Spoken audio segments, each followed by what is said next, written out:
So RJ, Mm. this is all your fault. Why do you say that all the time? Because it's true. It's always your fault. And this, more than anything else, is all your fault. You had to go and get sick that one weekend, and you just had to watch all the Puppet Master movies in a day. That was years ago, Jarrett. Yeah, and here we are. Here we are, still paying for your bad decisions.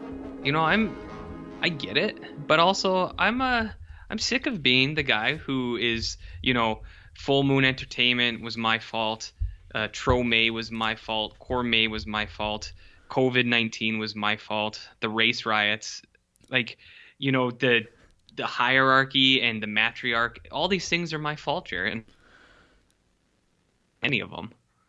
Do you know what I mean? But Ghoul disagrees. Oh no, I had such a poetic thing I was saying. Well, whatever. It's still not my fault. You know what I mean? It is your fault. So anyway, welcome, dear listeners, to another installment of our halfway to Creeptober May extravaganza. This time out. Last year, CORMAY, resounding success.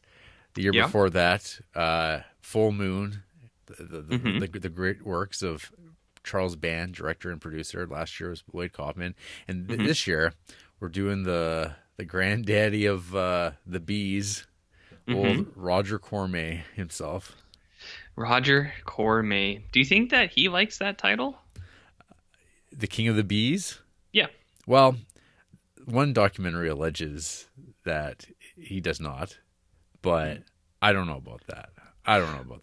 Well, if he had agreed to my invitation to come on the podcast for the trade of donating to a charity of his cause, maybe he could have had his input. But since he's not here, I guess we can speak for him, right?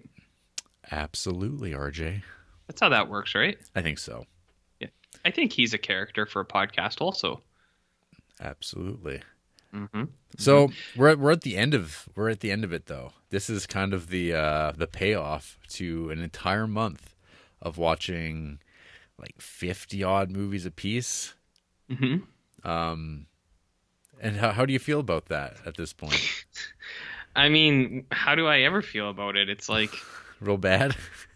Yeah, you usually feel bad at the end. You're usually a little tired, and then I think I take my time. I watched a lot of movies, and then even though I have like 50 movies in the last 2-3 days, I felt crunched. I was like, man, I should try to get in more and more and more, but just time doesn't allow it, Yeah. Yesterday I tried to get in some of these latter day remakes from the 90s, and I couldn't do it. I'm so sick of this shit. Yeah. Well, you didn't want to watch some Jim Wynorski, Rupert Blueberry, or whatever his alias is. Wynorski. We'll get there. He's not getting a month ever. No, yeah. But he would be prime for a Wynorski. He would be, but no. Maybe in like 6 years, if we're replaced by other people and they're still doing the podcast, they can do a Wynorski. Yeah.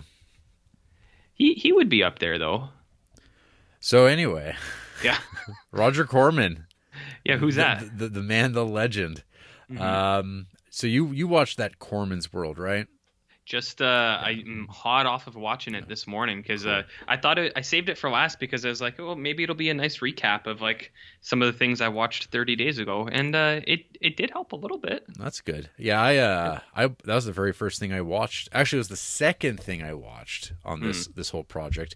The very first thing that I watched was this documentary called "It Conquered Hollywood: The Story of American International Pictures." Because for our particular episode here, our special, it is primarily of the AIP era of Corman. Sure. We didn't really, I fully expected that we would have maybe gotten more into the New World Pictures era Corman, where he's like stepped back from the director chair and he's just producing movies on the cheap, making a fast buck. But it didn't work out that way. But also, I think my interest was not as high for that because I've already seen a lot of that New World stuff, and most of it would be rewatches, which isn't necessarily a bad thing, but I would prefer to watch a lot of new stuff and just kind of get it out of my way. Mm-hmm. So for the most part, never revisit the vast majority of these movies. But Right. damn it, for you, dear listener, it is accomplished. Well, I think kind of like you said, I mean, we could do this. We could just do Corman instead of Criterion Collection podcast now, and I'm sure we would have an ample supply of materials. But I think the priority was just his directed stuff, right? And then any produced stuff we could dip into as a supplemental would be nice. But I think out of the 55 directed, we got pretty much all of them except for one or two that it's questionable if he had a role in them or not. So. Yeah, and we'll get there, especially toward the later end where he's just like he's dropping in and out. There's like, you know, The Terror is one of those prime examples, like where how could you not watch The Terror despite it being directed by like 6 different people at various points, but then compiled and edited together by the maestro. Sure doesn't seem like it when you watch it. No, not at all. Yeah. So anyway, I mean, so right at the end of April, I figured I started off with a history of American International Pictures, which kind of just talks about, you know, Samuel Arkoff and Jim Nicholson, who are the producers that kind of just were like, hey, let's make money. Probably like at this point, my biggest takeaway from this documentary was at one point they mentioned that before 1950, there was something like 23,000 movie theaters in America, and by the end of the 50s, there was 7,000 or 8,000. And I'm like, well, that's nuts, because I think there's 3,000 theaters now. Like, so what happened? TV happened. I see. Yeah, televisions found themselves in people's homes, and movie ticket prices have just, you know, gone up since, you know, 25 cents or 2 bits to go see the pictures, go taking a double header. Well, what do you think it was back then? Like a nickel? I'm thinking I think quarter, 50 cents or something like that. Maybe. Comic books were still super cheap back then. In the 50s? Yeah. Were they like a nickel? No. At least a dime. They were Action Comics was a dime, I think.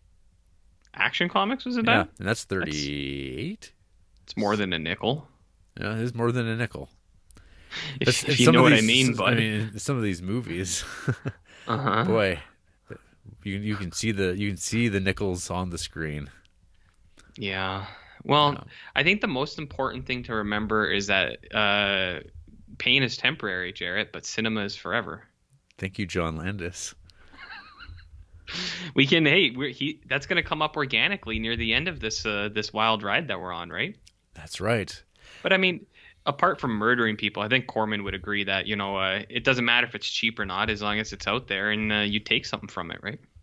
Well, I think is it in Corman's world where they ask him about like how these like gigantic budgeted movies are coming out that are like, you know, millions of dollars, and this is like what the 80s. And these are movies that have like, you know, it was Star Wars was like the thing that spurred the conversation. Sure. Right. And then but then like later on, like, because those are the movies that put like his brand of cinema like way down, because like Star Wars actually has this like real studio sheen, and things started making money. And then, but he talks about how it's like morally bankrupt. That like these movies exist, that style of filmmaking exists, because it's like there's people starving, and like they're spending like millions of dollars to make these movies that like do nothing but make companies rich. Like they enrich the soul. It's like, yeah, you know what, food does too. It's curious, because that is definitely not a position that is really on offer these days. People don't talk about that part. No, there's a specific word they use. It's something like grotesque. Like the interviewer says, he's like, do you think that it's like grotesque? And he's like, that it's not that, but it's something else. He's like, absolutely. He's like, you could take like half of the budget of one of those movies and, you know, fix up a slum or like a bad part of a city and like put the money back. And the guy's like, good point. And he's like, yeah. And then they're like, are you going to do it, Raj? And he's like, nah. They don't actually ask him that, but No.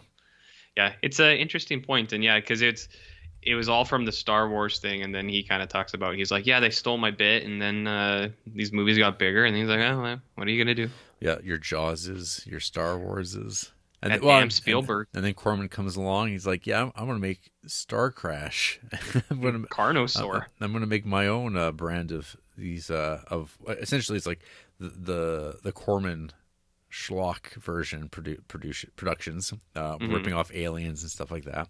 But yeah, we'll get to Corman's World, I guess, since it's fresh in your mind eventually. Sure. But that was like the second thing I watched, just as kind of which it is curious now thinking back to it. Yeah, because I find that there's like some claims in that documentary that seem like, have you watched these movies?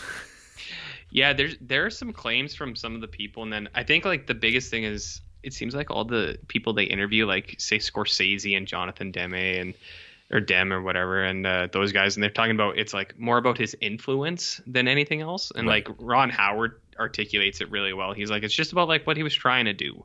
He's like, that's the big takeaway.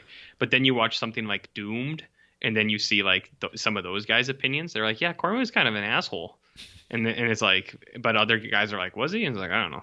But I'll get to Doom too. So it's you do see like, I thought it was interesting because like the guy who played Mr. Fantastic in that Doomed, he comes off like kind of a prick, and he's just like, Corman's an asshole. He's like, Stan Lee's a dick. He's like, I don't like any of these guys, and you're just like, whoa. All right, bud. Strong opinions. Yeah. Mm-hmm. So starting off with old Corman, so he never went to film school. I mean, there was no film school as we know it back in like the early 50s.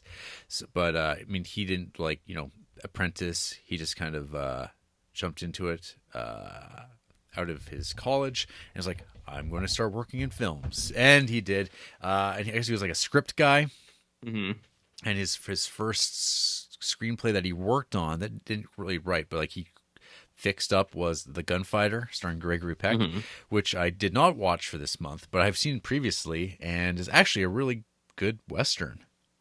And which one? Sorry, Gunfighter. Gunfighter. Yeah, you were talking about not to be confused with Gunslinger. Yeah, I got mixed up for a second. I was like, wait a minute, are you saying that Gunslinger's real good? No. Plot twist. Plot twist. No, Gunfighter. Gregory Peck, though, which is and he wrote that or worked on a draft of it, but that was really good. But I guess his first like production that he orchestrated was a cheapie called Monster from the Ocean Floor. Monster from the Ocean Floor. I didn't watch this one. Can you express to me what this movie is about? Well, I mean, have you ever seen a Roger Corman movie that's a 50s monster pick where something's in the water and is terrorizing people? Have you ever seen one of these types of movies? I mean, I think a few, Jer. Yes. I think there's a few that I dabbled with, like, Creature from the Haunted Sea, She Gods of Shark Reef, but I mean, we'll get there, bud. Yeah. Is it kind of like those? So this is directed by Wyatt Ordung. It's not a real person. Not even close. And the tagline, Terror Strikes from Beneath the Sea. Julie, an American on vacation in Mexico, spots a giant one-eyed amoeba rising from the ocean. But when she tries to tell the authorities, no one believes her. She finally teams up with a marine biologist in an attempt to destroy it. I really like that it's an amoeba. That's funny. You don't see a lot of amoebas in popular movies, you know? No.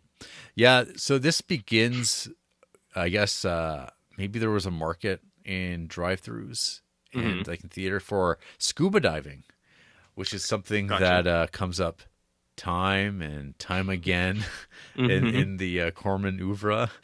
Yeah, this was my right at the end of April viewing. Don't remember too much about it, but this kind of begins one of the iconic trends of Corman of just always beautiful women in his movies, and like he basically continues that on for the next 15 years that he's directing movies. Well, I mean, beauty is subjective, right? So who's to say? Lots of gams on display. Well, I think he mentions once someone talks about what it was like working with him, and they're like, he always just wanted, more women and maybe some machine guns and stuff, and you put some of that in there, and then things would be fine. No prob. Bud. His next picture that he makes Uh-huh. is The Fast and the Furious. With Vin Diesel? And Paul Walker, God rest his soul. In 1955, no less. Wow. So is this the same? Is this indeed the same franchise rebooted in the 2000 hit movie, The Fast and the Furious, or is it just a coincidence? Well, Roger Corman wrote this bad boy, produced it. It was directed by the lead actor John Ireland and Edward Sampson. Samson. And the tagline for The Fast and the Furious: high speed excitement as a wanted man meets a wanting woman. Ooh. A man wrongly imprisoned for murder breaks out of jail. Well, he's in jail on hold for murder, I guess. He hasn't been. He's not been in prison yet, but he doesn't want to go to that court trial. He wants to clear his name, but with the police pursuing him, he's forced to take a beautiful young woman driving a fast sports car hostage and slip into a cross-border sports car race to try to make it to Mexico before the police get him. That old rub, hey? I hate when that happens. Wait, when you have to flee to Mexico? Yeah. It's even harder for us because it's not as straight of a shot because we have, all of America to get through, but could still happen, right?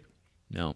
So yeah, the movie opens up with this was it Dorothy Malone? She pulls up to a cafe, belligerent staff abound. We also get the debut in our filmography of Bruno Visota.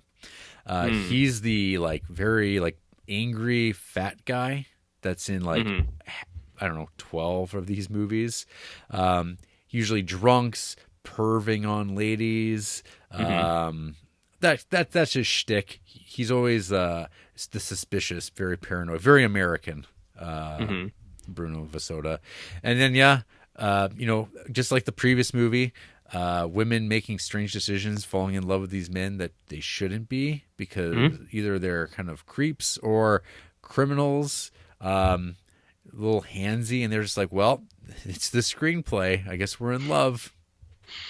Real, it sounds like a real Jarrett pick, if you ask me. Yeah. So they, while he's, basically kidnapped her, she does fall in love with him, seeing he's not such a bad guy.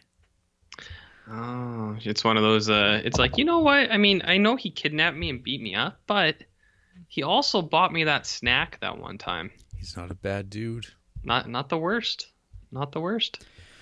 Not the worst. So yeah, my lack of enthusiasm for these two movies kind of should be telling.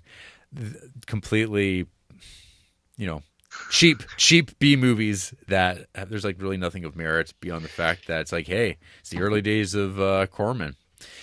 But his first film, his very first movie that he actually directed, is Five Guns West from 1955, and we'll be saying numbers like 1955, 1956, and particularly 1957 a lot, where he's directing anywhere from 2 to 9 movies in a single year. I mean, why wouldn't you, right? Wow, these movies, they don't make themselves. They do not.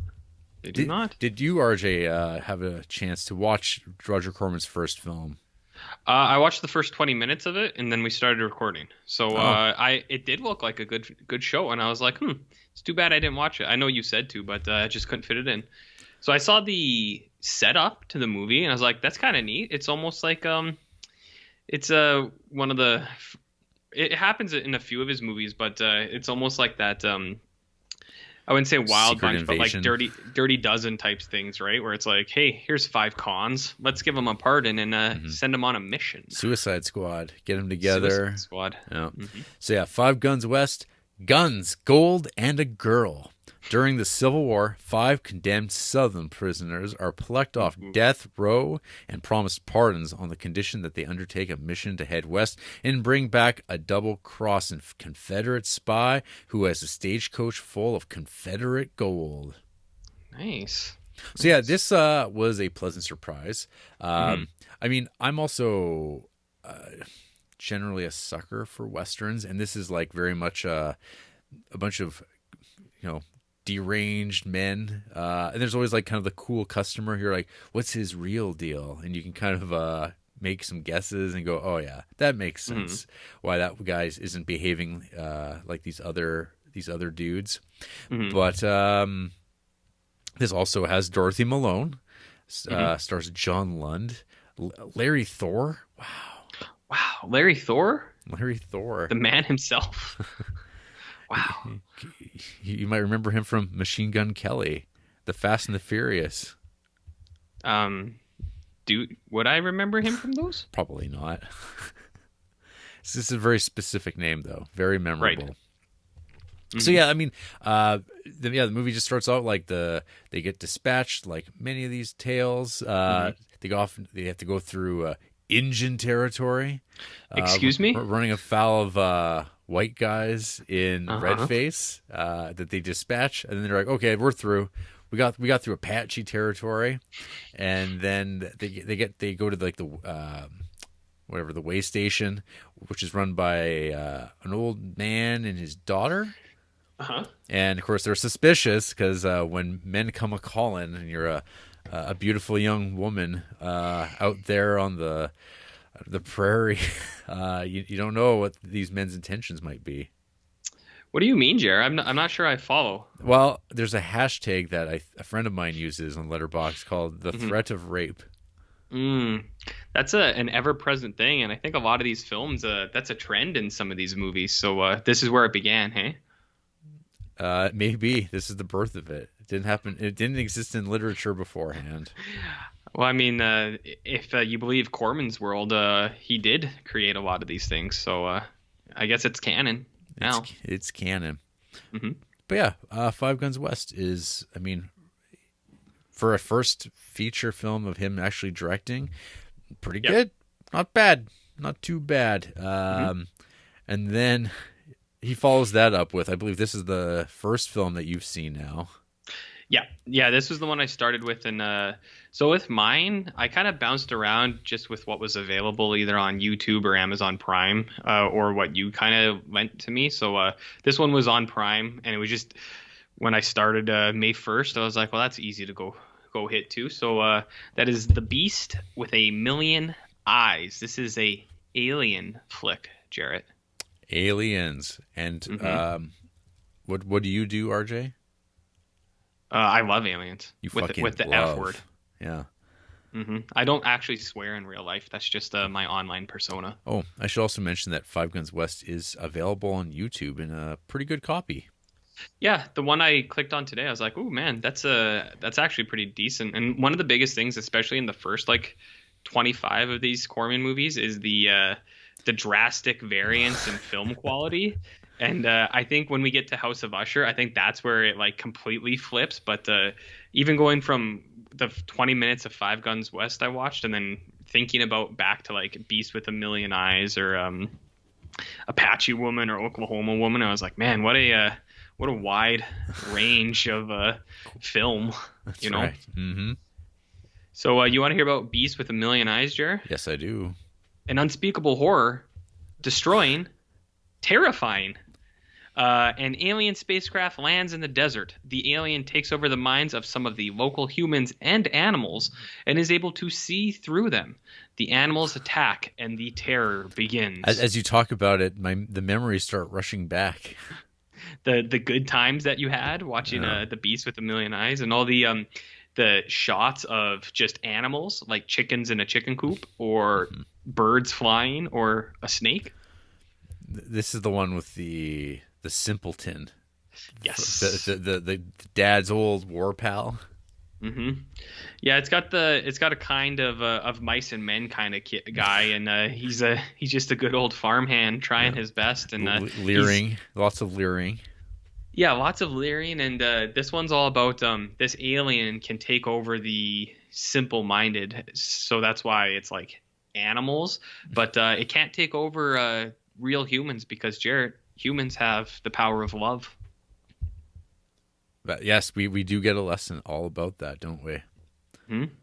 That was the big takeaway for me was like you get a few things happening where the aliens are going around and they're either like throwing ladies around or like potentially killing dogs or things like that, and it's like it's kind of like spying on the people, learning about them, and then in the end it tries to take over other ones. But our good Gregory Peck type guy is just like, he's like, you know what, you can take over our animals and our dull simple men, but you can't take over us. Well, because we have love. And that's Paul Birch. Paul Birch of, is of, he? of Five Guns West fame. Damn. An Apache woman. He's the sheriff, I believe, in that. Okay. And I think, and then he's also in the Day the World Ended, and War of the Worlds. Yeah, and Not of This Earth. Of This Earth. He's the man in the glasses. He's also in Day the World Ended. So that's another Corman. Cattle Queen of Montana. Apache woman. With Barbara Stanwyck. Barbara Stanwyck. My God. She strips off her petticoats and straps on her guns. Is that the tagline for that movie? It is. Wow. Huge. So, this beast with a million eyes. Yeah. A meteor ship crashes and things started happening. There's a hysterical mother who's like chased down by a dog. Yeah, and like you feel bad in that scene. You're like, lady, get a grip. It's like, figure it out. The dog's fine. Oh, that dog was possessed by the beast. Maybe he just wanted to be pet. No. Jarrett, maybe he just wanted to be pet. Dog needed to be stopped. Yeah. Oh, I should mention this was the first ever Roger Corman movie I've actually watched. Starting in May, I had seen exactly 0 Roger Corman movies. No shit. And now he is my most watched director of all-time stats. I did not know that, actually. Surpassing Mr. Stan Brakhage for now. Well, that is another fun fact. Roger Corman has now surpassed old Jess Franco for me, even. Mm-hmm. So, I mean, this is, as you pointed out, it's all your fault that you did this to us. But no, yeah, I forgot to mention, I've never seen any Roger Corman movies, not even the Poe stuff, because I think like some of the Poe stuff I was always going to save for Creeptobers, and I think I had them in lists at some point, and then I was just like, I was like, I'll get to it, and then I just never did. So this was the first. And? First.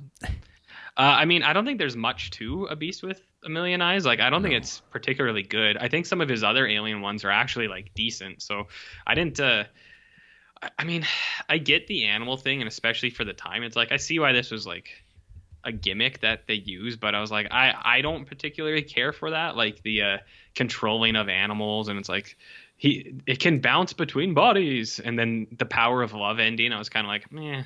It's like that's a little lame. So. Yeah, nobody wants the power of love.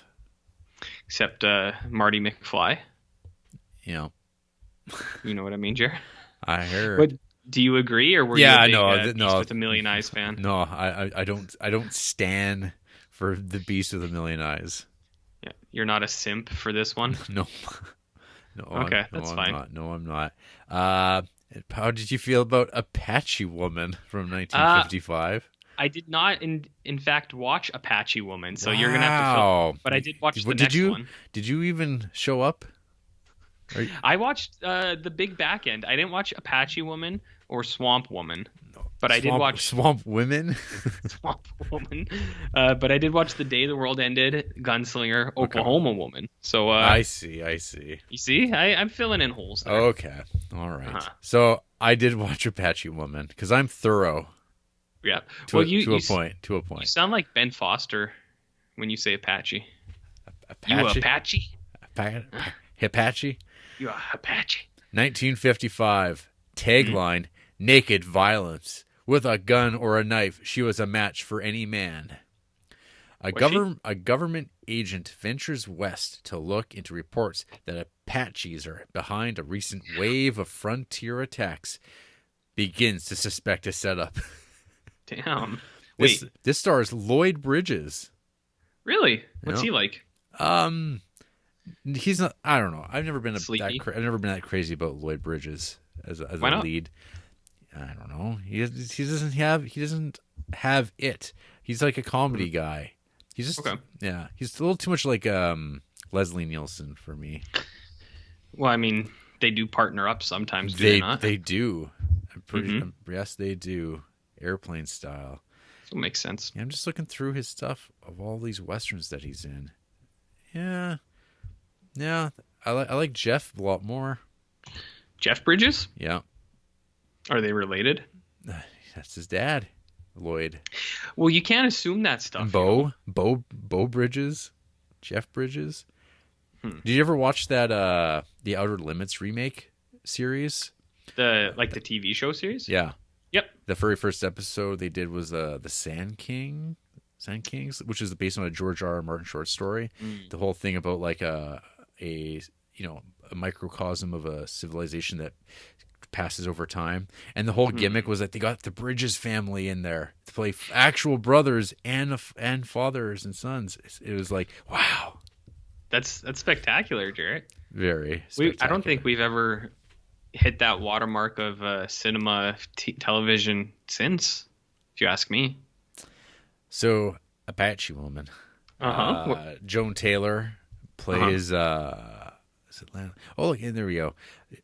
And actually, so the one thing of note, so the big thing with Apache Woman is this is the debut of Dick Miller playing two roles. He plays an Apache and he plays a white guy from town. Can you believe that? Sure. Can you believe that? Yeah. Okay. Because it's Dick Miller talks about it in Corman's World. Yeah. Because he says he talks about it. I think he talks about it probably in every documentary. Well, his big highlight was that he killed himself in the movie. Right. So, and you go, Dick Miller, you crazy guy. Crazy guy. Yeah. So once again, it seems like Five Guns West was like this high watermark for Corman, and then it was like diminishing returns for a bit. There comes a point, I believe it was Fast and Furious, he did sell to what was American International Pictures. It was like ARC or something like that. And then he would just take these movies, make them for as cheap as possible, sell them, and then take that money and make even more movies, and then he'd sell those movies, and that became like the building blocks of just like, I got to make money, got to make these movies. This is the way to do it. Why not?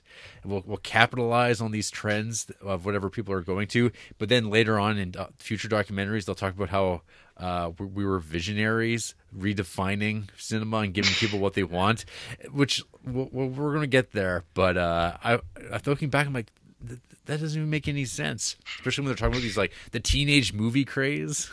And it's like, no one else was doing that. Corman was just so plugged in. Are you saying no one else was doing Sorority Girl at the Whale at the time? Well, like one of the biggest movies from like a couple years earlier was Rebel Without a Cause, and I'm like, well, that movie exists, and I guess like if you ignore that, then your claims are true. But I don't know. It's some inventive misremembering. I feel. Well, I mean, yeah. So yeah, I'm with Apache Woman. No one really needs to see it, though. There is there's the scene where Apache Woman's brother, Apache Man, he's having a fight with Lloyd Bridges, and I believe he pulls out a knife, and he's like, "Where's your knife, white man?" I thought that was very funny because it's like that guy's also white, and he's you know what 50s. that always reminds me of? You watched Arrested Development, right? I did. Remember when Job is in jail and he gets stabbed by White Power Bill? And White Power Bill goes, "White Power!" But then Job goes, "But I'm white." Whenever I see these old Westerns with guys in the red face, it's like, "But I'm white." You know what I mean, Jer? Yeah. He doesn't know. But I mean, some people pull it off better than others. You know, Bronson, he was a pretty good looking Cherokee boy. How about Day the World Ended? Ooh, man. Not the day the world ended. Well, I don't know if you know, Jarrett, but the day the world ended is It's a mashup between the Fallout franchise and Night of the Living Dead and Dr. Moreau's Island of Lost Souls. Did you know that? I did not. Attacked by a creature from hell. That's what they talk about, Jared. Mm-hmm. Super Skull. After a nuclear attack, an unlikely group of survivors, including a geologist, a crook, and his moil, and a prospector. His moil. His moil and a prospector find temporary shelter in the remote valley home of a survivalist and his beautiful daughter, but soon have to deal with the spread of radioactivity and its effects on animal life, including humans. This was my first entry for the threat of rape. So, because this one, it seemed ever present in this one. And it is. Yeah. I mean, it is almost like it is actually attempted in this one also. It just doesn't land. He just drags her right off. Yeah. So you talk about the plot of this movie, RJ. I didn't mind this movie because like, I think it starts out and it's just like, it's like the world has ended and it's like now people are running. So it just starts with the nuclear attack and then it's just like a Fallout world and these people are kind of traveling and you get this crook, his moil prospectors, and they happen upon this old man and he's just like, all right. It's like, I've been planning for this. I got a lot of resources. And he says, but don't any of you look at my daughter when you come in here, okay? And these food rations himself. And what you get is some of the people are like, some of them are on board with it, but then there's a guy who's kind of like, I don't want to like live by this guy's rules. You have this girl who just wants to dance all the time. She's like listening to music. She's always like, let's dance. And you're just like, lady, are you escaping from reality here or what's going on? And then a guy has a donkey and his donkey meets a sad end. And then what happens? People start to mutate, Jarrett. Mm-hmm. They begin to mutate. Just over the hill. Just over the hill, yeah. So these guys live on like a little ranch. And then just over the hill, there's a valley of mutants. And these guys are just like, they're just kind of changing into... I don't know if there's like any theme to the monster. It's just like kind of claw, crabby hands and like mutant things. It's like, hey, let's put a horn on the back of this guy's head. It's like, okay, just whatever, right? And then it becomes kind of a they interact with each other. They're fighting some of the mutants. The guy who's married to the Dancy Girl wife, he wants that younger, more youthful man's daughter, so he goes after her, and then him and his wife have at it for a while, and then what even happens in this movie? Is that it? That's about it. There's like these allusions to like the photograph of the daughter keeps looking at her boyfriend. It's Roger Corman, by the way. She looks longingly at it, and then there's like sort of like a implication that the mutant that is like stalking the countryside is probably her boyfriend. Right. And did you believe it? Sure. I mean, I don't know why they didn't. I mean, these types of movies are usually pretty explicit with that kind of thing. But she's like, yeah, I feel like a weird connection to him. And there's these shots of the photograph, and you're like, I see. Mm-hmm. But yeah, I mean, it's just, these characters are holding up and they're waiting to see. There's a lot of like tedious gunplay where one guy's got the gun, but he's like, but I've got my gun drawn first. You know, if you're going to be here, you got to give me your weapons. He's like, well, old man, the gangster, as soon as I get my chance, I'm going to kill you and I'm going to rape your daughter. Okay. And you're like, what the fuck? Just fucking shoot him in the head. Just end him. Like he clearly is not going to, like, he's told you multiple times that he's going to get you. Mm-hmm. I guess he's relying on the fact that like he's too much of a coward to do anything about it. Well, I mean, it's kind of like our relationship. Lots of threats and they kind of get brushed off, but I think the implication is real, right, Jarrett? I don't know what you're talking about. Interesting. I record all these episodes too, so I can release the black tapes where things that don't make it into the pod proper. Right. The black tapes. Yeah, so Day the World Ended, like I didn't mind it, but as you and everyone else who's ever listened to this podcast knows, I do have a little bit of a sweet spot for the alien mutant 50s sci-fi kind of stuff. So I was like, well, all I was saying is I actually didn't mind it because I have a sweet spot for these like old sci-fi movies. So it's not like I wouldn't recommend it to anybody, but for my own personal interests, I was like, yeah, that wasn't bad. I was like, it's got a short runtime, it's got like monsters in it, whatever, Oh, you know. yeah. So we haven't mentioned one of the saving graces of Hmm. CORMAY is those sweet runtimes. Oh yeah, so like some of them are just actually 60 minutes, like an hour flat, and you're like, ooh, baby. Yeah, I can definitely watch this, but Hmm. um, but sometimes even at like 70 minutes, some of these movies feel like you're watching a 8 hour miniseries, and it's like Hmm. this is impossible. How is Corman being able to manipulate time this way? Well, you start the 72-minute movie at 3 p.m. and then you finish at 8 a.m. the next day, the same movie, and you're just like, how did that happen? You're like, that doesn't make any sense. That doesn't make any sense. It doesn't.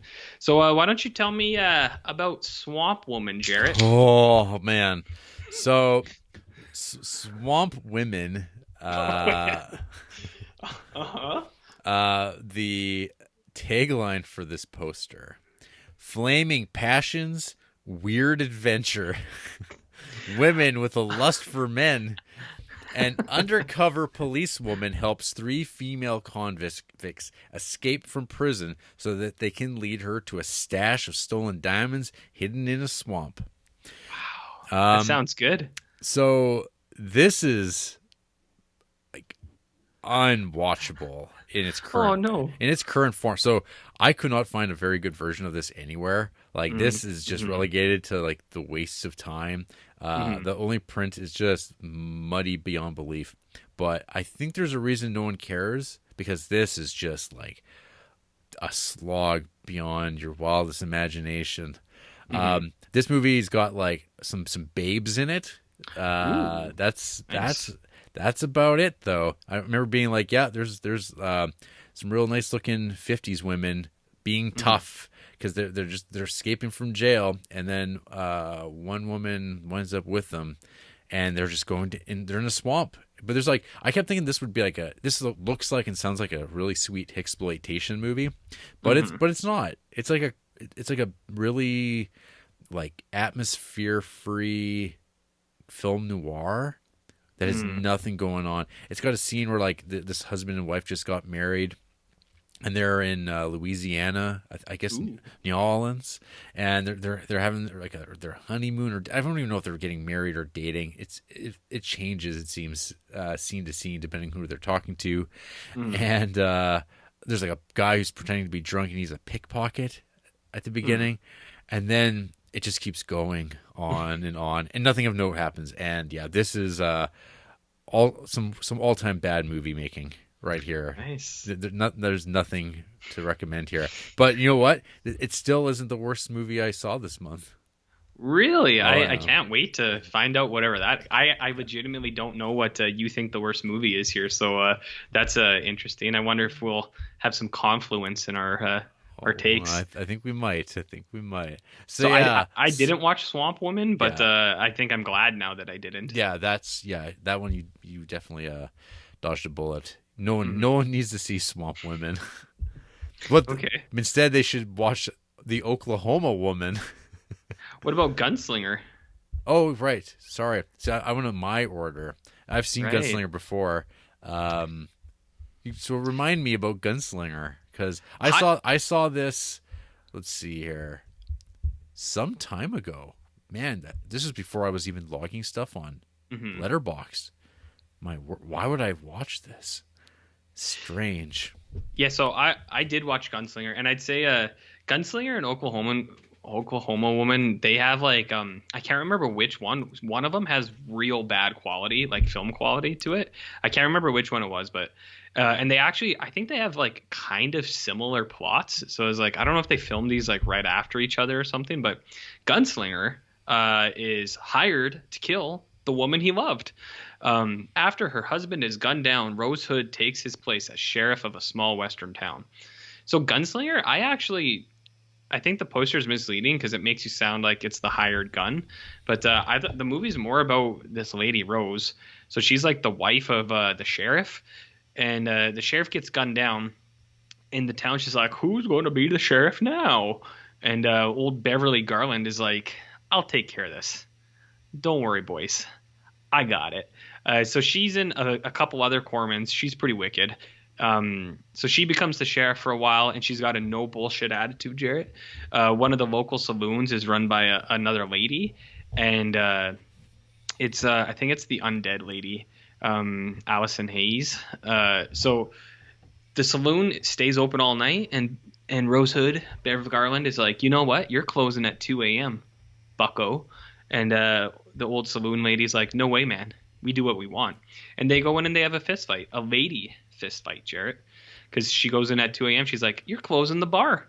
And the other lady's like, no, we ain't. So they have a good old Deadwood style brawl. And that's not bad. And then what happens is like she's like cleaning up the town, but people don't like it. So there's a hired gun that comes to like kill her.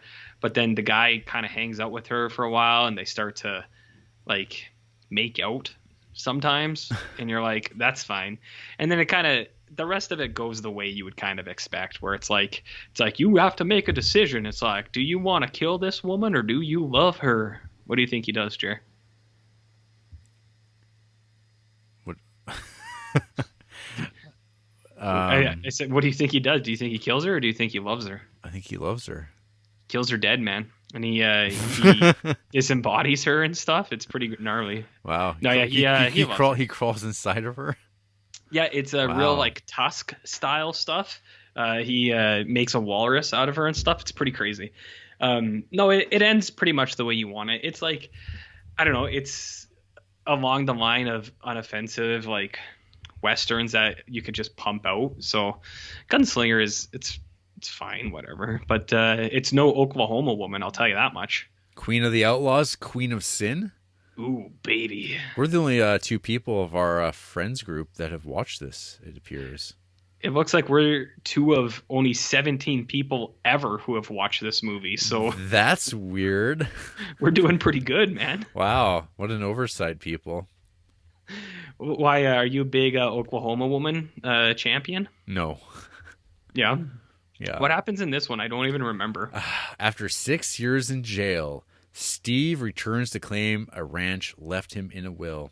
The town is in the middle of a rough election masterminded by saloon owner Marie. Steve is soon on the side of the opposition candidate and his pretty daughter. The town's tough sheriff is on no one's side, least of all Steve's. Yeah, I remember now. This one's got a good Joe Biden quote I put on Letterboxd when they first get introduced to the daughter. This is a direct quote. The guy goes, "You've sure developed in all the right places." Oh, he's talking about her body. Oh, I thought he meant like academically. No. Oh man, that's a bummer. I was oof. So yeah, what'd you think of Oklahoma Woman, Jer? These Corman westerns. I had such high hopes with Five Guns West because that's like a very solid little movie, and ever since then it's just like, man, no one ever needs to watch this ever again. The way Corman puts it is because he was learning as he went. All the pacing and editing, working on these films, he was learning as he went along, and I don't know. I'm not going to hold it against him. Sure. But there's a reason why there's, I guess, probably only 17 people in Letterboxd who have ever watched Oklahoma Woman. Do you think even he has seen Oklahoma Woman? I probably not since the last day in the editing bay. Yeah, it's not the highlight of his catalog of films. So oof. And it is like it honestly has a lot of similar like plot points to Gunslinger. So that's why I watched them pretty close together, and I was like, these movies are kind of similar. I was like, I wonder what that's about. And then, you get into it more and you go, oh, he recycled a lot of stuff, like sets and actors and things like that. I was like, I'm starting to piece this together, old Raj. Big Raj. Big Raj. So why don't you tell me about It That Conquered the World? Well, RJ, every man its prisoner, every woman its slave. An alien from Venus tries to take over the world with the help of a disillusioned human scientist. Wow, that's pretty cool. What did you think of this movie, Jer? What happens? Well, Lee Van Cleef, Mm-hmm. what would you call him? Is he the bad of The Good, the Bad, and the Ugly? He's definitely the ugly, or no, he is the bad. Yeah, Yeah, he's the bad. he's the So bad. Lee Van Cleef in a non-Western, one of Mm-hmm. those odd occasions, I guess, seeing him. He's the scientist, Yep. Yep. and there's a lot of theories. This is very stock 1950s science fiction. It's got Mm-hmm. all the hallmarks, so it's got that going for it. I love this alien. Oh, isn't it awesome? Yeah, he's like, I don't Yeah. know what you even call it, like kind of an eggplant with a face, but he's a Yeah. little bit more cylindrical. He's kind of like I imagine someone had like a huge traffic cone and they're like, we need to turn this into a full bodysuit somehow, and they're like, no problem, boss. So it's like the head is like a huge cone and it's got like fangs and like little danglers, right? Yeah. Or no, wait, I'm thinking of Wait. something else. No, this guy's he's just like a Yeah, giant. Yeah, he is but he is like a pylon. yeah, he's just like a big coney head dude. Yeah. It's really cool though. It definitely Oh. is. Oh, one thing to note too is Gunslinger and this. These are like the first two films that were written by Corman's like longtime collaborator Charles B. Griffith. His main screenplay man.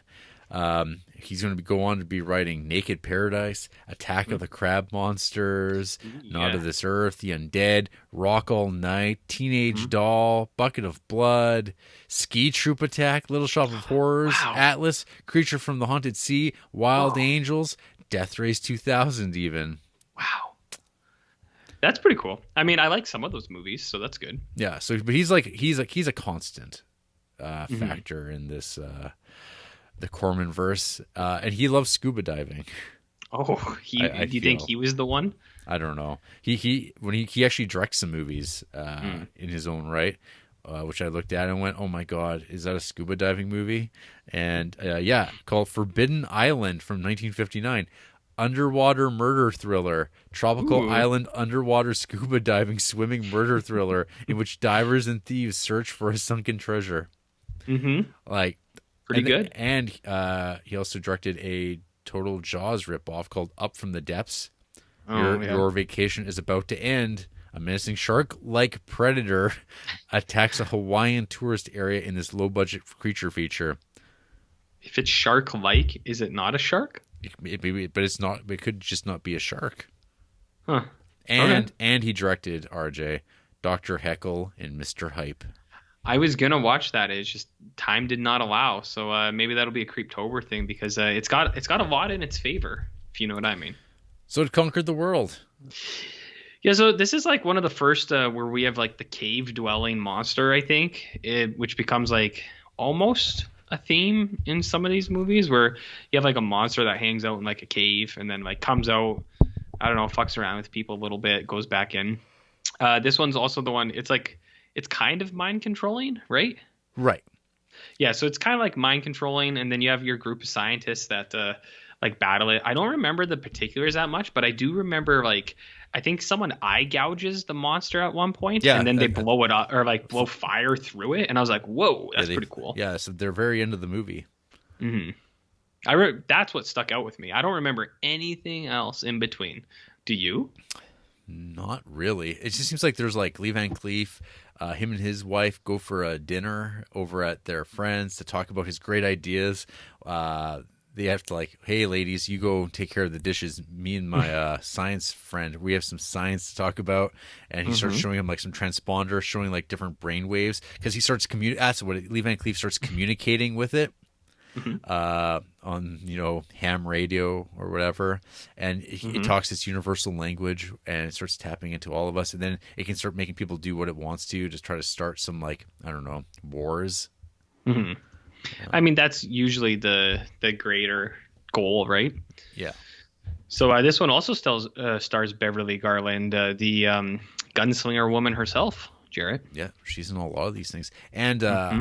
also should be noting, I'm not sure when the window happens of Corman movies where they have really awesome opening credits. It's not here. It's I think I marked it at Not of This Earth. Okay. But Yeah. that was where I first made note of it, but it could have been earlier, I think. Yeah, they sort of like for the periods, like they really stand out, and I wish they were in color because I'm sure they'd look actually really nice that way too. And also, one of the things that I think it's brought up in the AIP documentary, a couple things. One is the posters, the movie posters of these, which I did watch. I kind of like skimmed watched the documentary, "The Man Who Drew Bug-Eyed Monsters," a documentary on the illustrator Reynold Brown, who I think like those posters probably are 10 times better than any of the movies. Oh yeah. As well.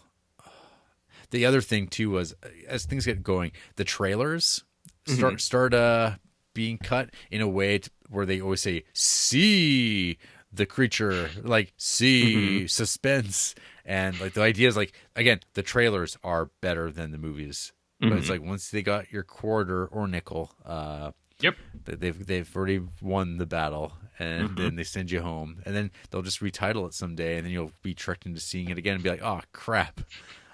I've seen this Lee Van Cleef movie before. You're like, I thought this was the Oklahoma woman. Now it's Gunslinger? What's going on here? And Peter Graves. Who, that guy? Peter Graves, the other like Lloyd Bridges, Leslie Nielsen guy from Airplane.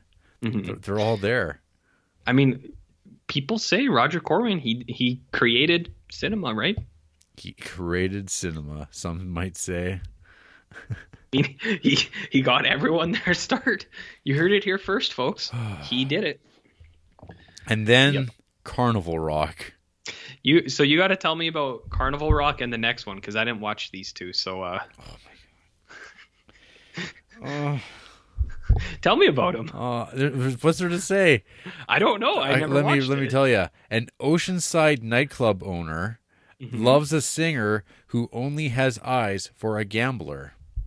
So Carnival Rock is very, very similar to, is it Rock All Night? These are like band movies where essentially they like, I guess this was popular or people were going to see like rock and roll music. And so essentially you would just like film musicians singing in clubs and then you would make like a movie around it.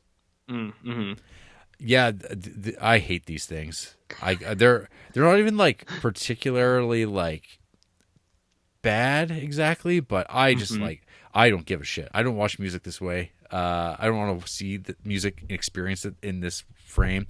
It's got some like generic tale of like, oh, the one singer the nightclub owner really likes, but then there's another guy that's more her age, it's more appropriate, and they like each other, and it just who cares? So that's Carnival Rock, a good movie, you say? Yeah, Carnival Rock is amazing. Just amazing. Wicked. What about Naked Paradise? Oh, even more? Fuck, you didn't watch this either, huh? No, but I do. After this one, I go on a tear where I think I've seen the next 10 in a row. So. Oh, great. So Naked Paradise, 1957. Temptation and terror. In a savage land of wild desire, gangster Zach Cotton and his two henchmen, Mitch and Sonny, try to get a boat to get off a tropical island after a botched robbery heist. So this is just like, it's just Key Largo. Which is a movie with stars and, I don't know, like atmosphere. I'm using that word too much, I think, already. But it just has like actual presence and stakes. Naked Paradise is just like, I don't know. A lot of the times these movies do just feel like Roger Corman went on vacation and then he made a movie while he was there and he could write it off.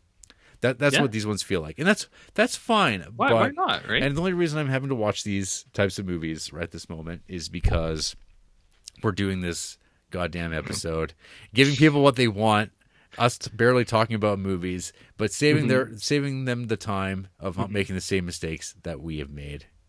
I think it's a little bit a little bit overstating that we're giving people what they want, because I don't think anybody wants this. Nobody wants this. No, But hey, not even us. Richard Denning, Beverly Garland, Dick Miller, How do you go wrong? all here. Mm-hmm. But yeah, this is like, there's nothing of note at all. It's got all the problematic male-female relations of the 50s you can imagine. Everyone's horrible. Again, it's like a nicer young fit guy wants to treat this woman better than her like piece of shit husband. And like they just make that movie over and over and over again in some ways. But hey, you know what? You got people, you got these actors together. You do with it what you can. I mean, we model our podcast in the exact same fashion, so it's it's refreshing, to say the least. A breath of fresh air. Do you want me to sling for a little bit, because I can go on a run here now? Sure. Attack of the Crab Monsters. From the depths of the sea, a tidal wave of terror. Now, listen to this little description, Jared, and tell me this movie doesn't sound like it fucks. A group of scientists travel to a remote island to study the effects of nuclear weapon tests, only to get stranded when their airplane mysteriously explodes. The team soon discovers that the tests have given rise to crabs mutated into intelligent, impervious, telepathic giants intent on increasing their numbers by breeding, then traveling to populated areas to feed, and which do not intend to be stopped by their discoverers. It's a mouthful, eh? I think Crabman fucks. I actually thought this movie was like pretty fun, just because the giant crabs are walking around and they're like telepathing to the scientists. They're like, "You can't stop us," and they're like cutting people in half. They're like, "Ha ha ha ha." I just thought it was really goofy and funny in that sense. Did you watch this, right? Yeah. Yeah. What did you think of Crab Monsters? After a long stretch since Five Guns West, this was the first like good Corman movie. Nice. Yeah. Nice. I'm glad you liked it. I honestly, I just think it was this one, like, it did seem like all these movies are kind of like cheap. It's like, well, we're just having fun with it. And this one seemed like the one where it actually, I think, works, where it's just like, what if there was just giant crabs and they could talk to people? Monsters in caves. Yeah, and another cave dwelling monster things. I thought the crabs looked pretty cool, and then there is like some neat like they do some cool stuff, like they burn them and like shoot at them and stuff like that. So there was some good like stunt things. I was like, that's cool. I mean, it's nothing crazy, but for what we've seen so far, I was like, this is kind of a step in the right direction. And this movie is actually fairly explicitly violent at times too. Yeah, limbs getting cut off, heads. Mm-hmm. It's quite shocking for 57. I know, that's what I thought. That's why I was like, man, Crabman is wicked. Like he just goes around and he'll cut a guy's arm off, and then he'll like telepath to them, and he'll be like, "What are you gonna do now, loser?" And then he'll like crap walk away, and you're just like, man, this guy's badass. Well, it is a pretty strange idea for a film where it's like these people have like been, and because like when people die, they don't just die, they're like they get imprinted on the minds of these giant crabs. And now they can like telepathically speak to the new people. They're like, yes, send more scientists. Yes, send more people. We need more of this research. It's good. It's funny because it's like mustache twisting evilness from the crab monsters, and I'm here for it. You know what I mean, Jer? We have like is he a German scientist or a Russian scientist? We have all the we have all the great stock characters. The husband and wife scientist, where he's like, I do the science, she does the cooking. And they go, take that, modernized world. People falling down holes. Yeah. So Attack of the Crab Monsters, I think, is not too bad. I mean, and available on Prime. On Prime, yep. And it's like I said, I have a sweet spot for these, anyways. But I enjoyed it. I'm glad you liked it. Yeah. No, this was it was finally like crawling out of like a long run of not so good movies. This was on the better side. And I think it's followed up by another good movie. Not of this earth? Not of this earth. Something in this world stalks a thing that is Not of this earth. This one's Somewhere in this world. Sure, I can speak English. This one's got a cool poster in Spanish. Yeah, I don't know why that's the default one. The Il Vampiro del Pianeta Rosso. Oh, Frank Santoro is gonna love that. Oh yeah, he'll really go. Mwah. Ugh, expert Spanish. So yeah, this one, I like this one. I think this is the kind of alien story I sign up for. What do we got here? An agent from a distant planet has been sent to Earth to ship large quantities of blood to his world, where a plague is ravaging the populace. He comes equipped with an interstellar matter transmitter, telepathic mind control powers, and death ray shooting eyes. Because he is also affected by the blood disease, he gains control of the town's physician and has him place a nurse at his disposal while he collects live humans for fresh blood, but gains the nurse's suspicions along with those of her boyfriend, the town police officer. So this is the one where I think I first noticed like really good really good title credits, title cards, whatever. It's like the animated like pictures and things like that. I thought it was super cool. I love the aliens. I think the blood scheme is really funny, and like the Ernest Borgnine looking guy who just has like these like welding goggles on all the time, and his eyes are all messed up. But then like I think there's a scene where he actually melts someone with his eyes, and I was like, that's pretty cool. Oh yeah. So he's like melting dudes with his eyes. He's collecting blood and like sending them to a different world. It's real goofy stuff, but for some reason I actually think it's like real cool and neat. I don't know why. I don't know why I like this movie so much, but I do. What did you think of Not of This Earth? So the thing that immediately comes to mind when I think of this is the like tale of like what happened to like the Chinese guy, where it's like they like he knocked him out on the street. There's like the guy who's like he meets him on the street and he like knocks him out and he goes to send him back to the planet, and then you get a description of what happened to him when he goes on the other side. You're like, it's one thing to be like sent to an alien planet to be harvested for your blood, but it's like, oh no, it also compressed them. You're like, oh. It's just like it's one of those offhand things. You're like, well, that's horrifying. Yeah, and that's why it's so cool, man. It's just like like you said, offhand comments. It's like, yeah, they took his blood, but you know, his body gets compressed in the transport, and you're just like, wait a minute, what? Yeah, so which also suggests that it's like, oh shit, we're trapped here. We've got Dick Miller as a vacuum cleaner salesman, being very surly. We have the woman alien who shows up. She gets a dog blood transfusion. Yeah, and then she doesn't do too well with that, does she? No, well, who most of us wouldn't, I guess. We get like the strange thing with how does it go? Oh yeah, Beverly Garland. Once again, she's the nurse in this. And we get Jonathan Hayes. He's like the assistant, the little twerpy guy who's like in a ton of these. Like actually, he's the one guy I've been forgetting to mention. He's been in like at this point 1, 2. He's in East of Eden with James Dean. He was in Monster from the Ocean Floor. 1, 2, 3, 4, 5, 6, 7, 8, 9, 10, 11. Yeah, he's been in the last 11 movies. Jonathan Hayes.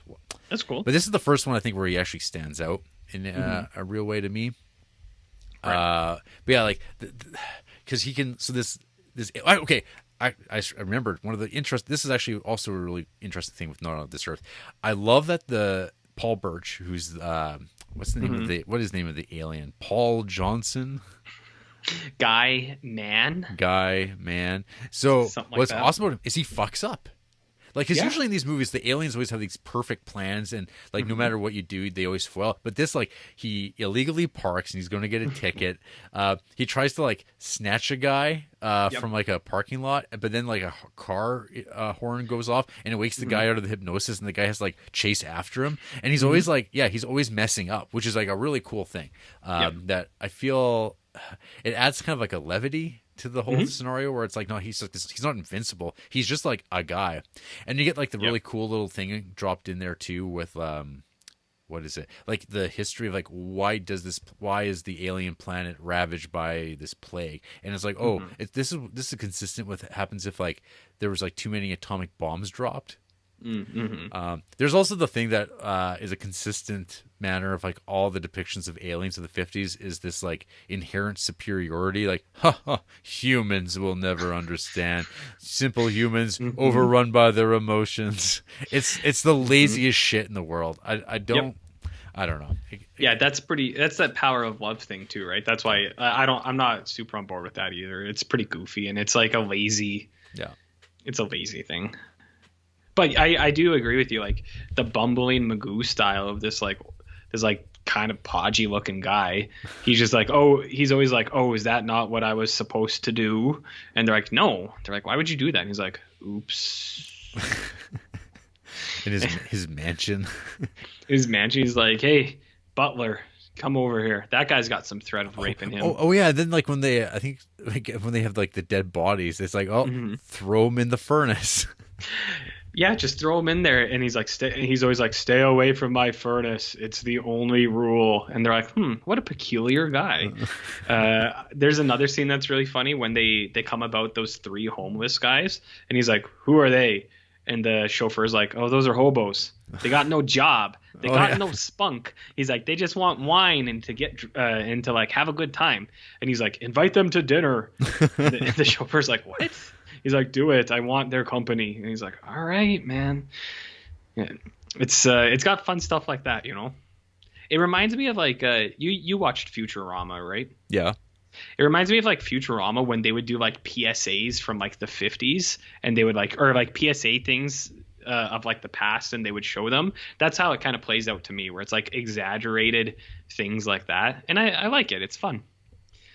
Do you watch the remakes too? Do you want to talk about those or save them for the end? I'll talk about it now. Why not? Okay. So I attempted to watch Jim Wynorski's Not of This Earth. I've seen that. I tried watching it and I couldn't do it because it was so similar. And I'm like, this isn't as good. Like Tracy Lords, I'm like, oh fuck, like this is Wynorski shit. Because this is also the one. It opens up. No. That's Wasp Woman that I'm thinking of. I'm getting ahead, but yeah, it's got this like montage of like, hey, here's a bunch of scenes from New World movies that aren't going to happen in this movie. That makes this look way more exciting with all these aliens and stuff. But it's like, no, this has nothing to do with the movie you're about to see, which is just like it is a redux with like nothing added. So I just was like, I can't do this. Yeah, so I actually I have seen the whole thing. I watched it. Unbelievably 3 years ago in May 12th. Wow. So I remember it is super similar. The only real spin is that Jim Wynorski cast Tracy Lords so that she could be nude for like a good chunk of the movie. So it's just like a nude lady as the nurse, and then it's mostly the same. You get like you get scenes where like people are driving through stuff in the road, kind of like in Wayne's World, where they poke fun at that. And they're like, what are you doing? He's like, we just got to make sure we got plenty of watermelons on the side of the road at all times. They're like, are they for sale? It's like, nope, just got to make sure we always got plenty of them. It's like that kind of stuff. And then the one thing that stuck out is the ending is really funny because the alien and there's like a tombstone, and it's just like, here lies a man not of this earth. And they're like talking, they're like this guy was a real piece of shit, we're not going to miss him at all. And then it's like, well, why did you bury him and make this like vanity tombstone for him? And then question mark. It's a classic Wynorski. But I haven't seen the other one though. Oh yeah, no, I did not see the 95 version. I ran out of time. It happens. I did watch some other of that era, the cable TV made for TV cable TV movies. Yeah. I watched some of those. I mean, maybe for proper Halloween once I've recovered. Sure. But then there's the undead. Yeah, there is. Terror that screams from the grave. Two psychics send a woman back in time to find out about her past life experiences. She goes back as Helen, a woman from the Middle Ages who is to die at dawn under suspicion of being a witch. Then, in an attempt to save Diana and to keep all of time from being distorted, Qantas goes back in time to possibly convince Helen to let herself be killed. If she avoids her death, it will change history. This is not City on the Edge of Forever. No, it is not. It's not even similar. No, I guess. Yeah. But I see the connection that you're making there. That's pretty good. The only thing that I remember about this is this like dance number with these like these total like Morticia Addams women. Yeah. And it's like, that's odd. Why? Because it's a Sabbath, I guess. Sure. I want to like this movie more, but it's really boring.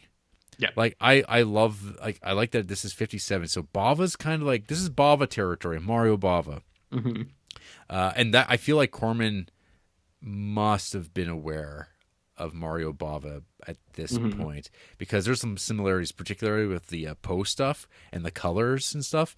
He is definitely a fan, just doesn't talk about it. But I mean, whatever. That's fine. But yeah, this like I love witch stuff. But the whole like traveling back in time, psychiatry crap, it's just bogus. And you have like these arguments of these two men standing over her, arguing about, oh no, she's going too deep. Oh, we have to worry about it. It's just like, get over it. Inception. Inception. And the poster's awesome. And it's called The Undead, and it has nothing to do with any of that. There's no Grim Reaper dude. There's no like, the undead sounds plural, and there should be a lot going on. But rather, it's like, oh, it's about the past, and there's really no stakes. So, I understand your point on this too. I gotta say, I think this is my favorite poster out of any of them. This is one. It's like, man, that would be a sick poster to just have in your house. It looks super cool. And I did like the witchcraft stuff.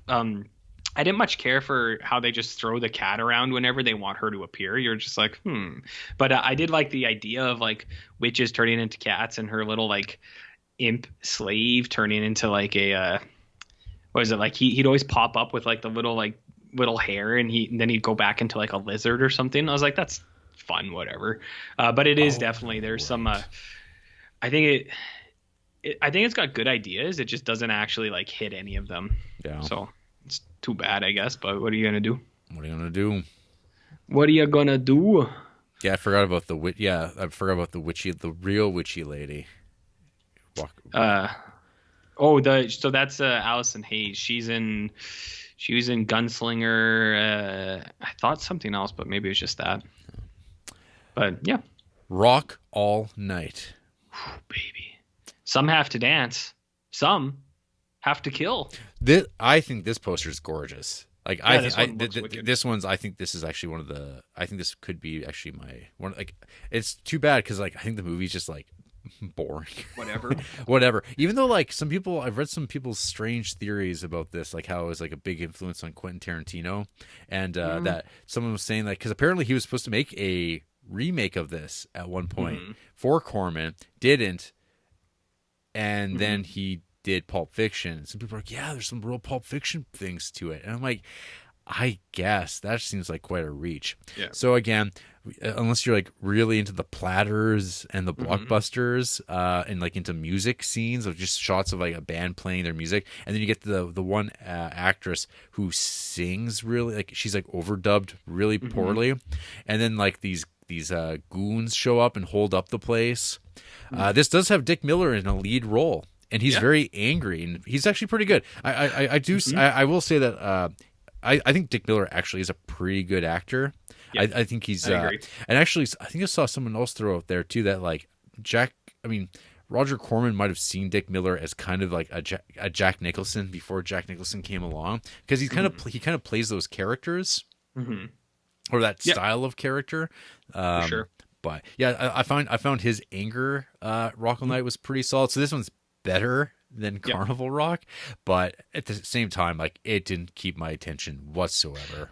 Yep. This one, so I actually like this one. And when I say like, I mean like everything's got to be routed back into the context of CORMAY when we're talking about these movies. It's like, yeah, I did like Rock All Night, but it's like, it's not something I'm going to go recommend to other people.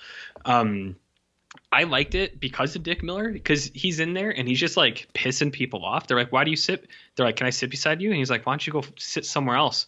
You rubber nose, stick it up your hose." And he like, I don't know. He's just like confrontational for no reason, and it's kind of fun to watch because he's like a little guy, but he's believable in his like toughness. He's literally named Shorty.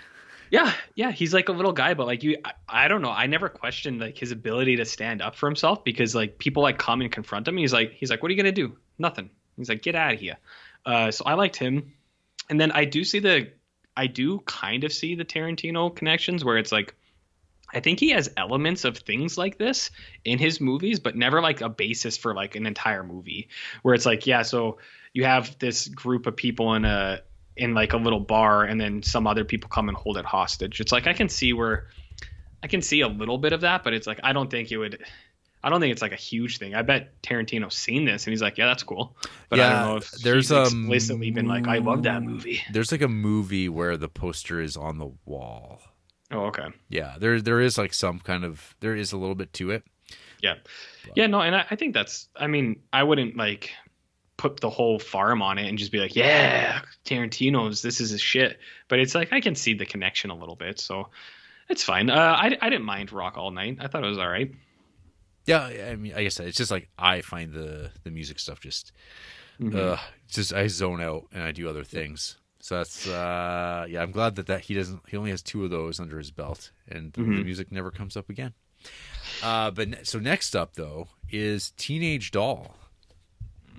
Tempted, tarnished, violently thrown aside. This one, Jarrett, do you want me to read the synopsis? Sure. Or do you want do it? The Black Widows, a teenage girl gang, find one of their number killed. They suspect Barbara, sometime girlfriend of the leader of rival gang, the Vandals. As the gangs prepare for a rumble, we glimpse the members' home lives, exaggerating every type of family dysfunction, but that of their average American quarry is no better, full of shadowy urban night scenes. That's a weird synopsis on Letterboxd. Yeah. Like, I feel like whoever wrote that was either not paying attention or maybe English wasn't their first language or something, because there's like things that don't actually line up there. Teenage Doll, this is like a PSA on the dangers of street use. It's about those JDs, those juvies. You got to watch out for those little punks. Yeah, this is like kind of the beginning of the claim that Corman invented this genre that had been around for a long time before this, like Reefer Madness, like just off the top of my head. But it's like I really like this quite a bit. Like quite a bit maybe is strong, but I found this actually was like an engaging movie. I love the style. Again. The women of this movie look great. Their hair is awesome.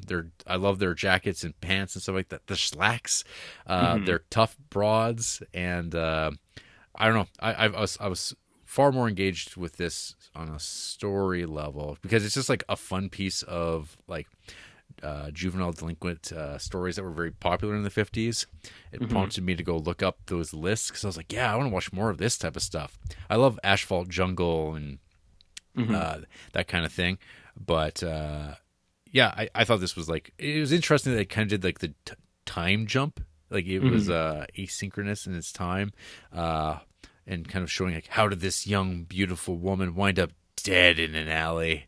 And then of course, and then you kind of like the story kind of goes backwards. And of course, it's always some creepy dude that forces a woman to jump off a building rather than be close to him. That's always the case, isn't it? Always, ain't it though? You got to watch out for those incels, Jarrett. Yeah, this has got some of that early creep action going on. Well, it's, as you pointed out at the start, the threat and implication it's ever present, man. It's all over the place.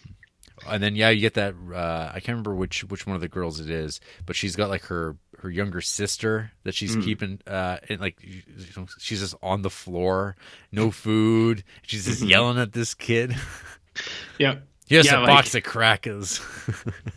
You get that, and then you do get some funny stuff too. Like the description talks about like all of the dysfunction of American families. It's like that's a bit of a stretch, but you do see I did like seeing like a few different like family representations there. Like you see that like multi-house family where it's like different generations of you have like grandparents, parents, and kids, and then stuff like that, and they're all kind of like walking around having dinner. I was like, that's neat. That's cool. And then you get the nuclear family of 50s, 60s America, and you're like, that's cool too. Whatever. Yeah, I didn't mind. I didn't mind this one. I thought it was pretty good. Yeah.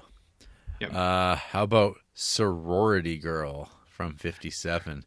A poor little rich girl feels alienated by her mother and enacts a string of revenges on her fellow pupils at a girls' boarding school. However, she is outcast, and one of her stunts nearly drives a girl to suicide.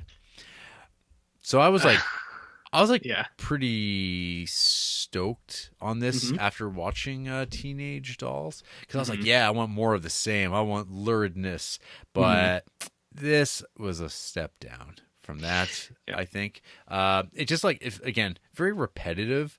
Again, like a lot of the, I think there's like half of the cast is back to do this too, and it should work, but I don't know. I feel like there's no nuance. This is just like, it's got a great title, good poster, but I barely remember this myself. I agree with you. I think the other one is better because they are pretty similar.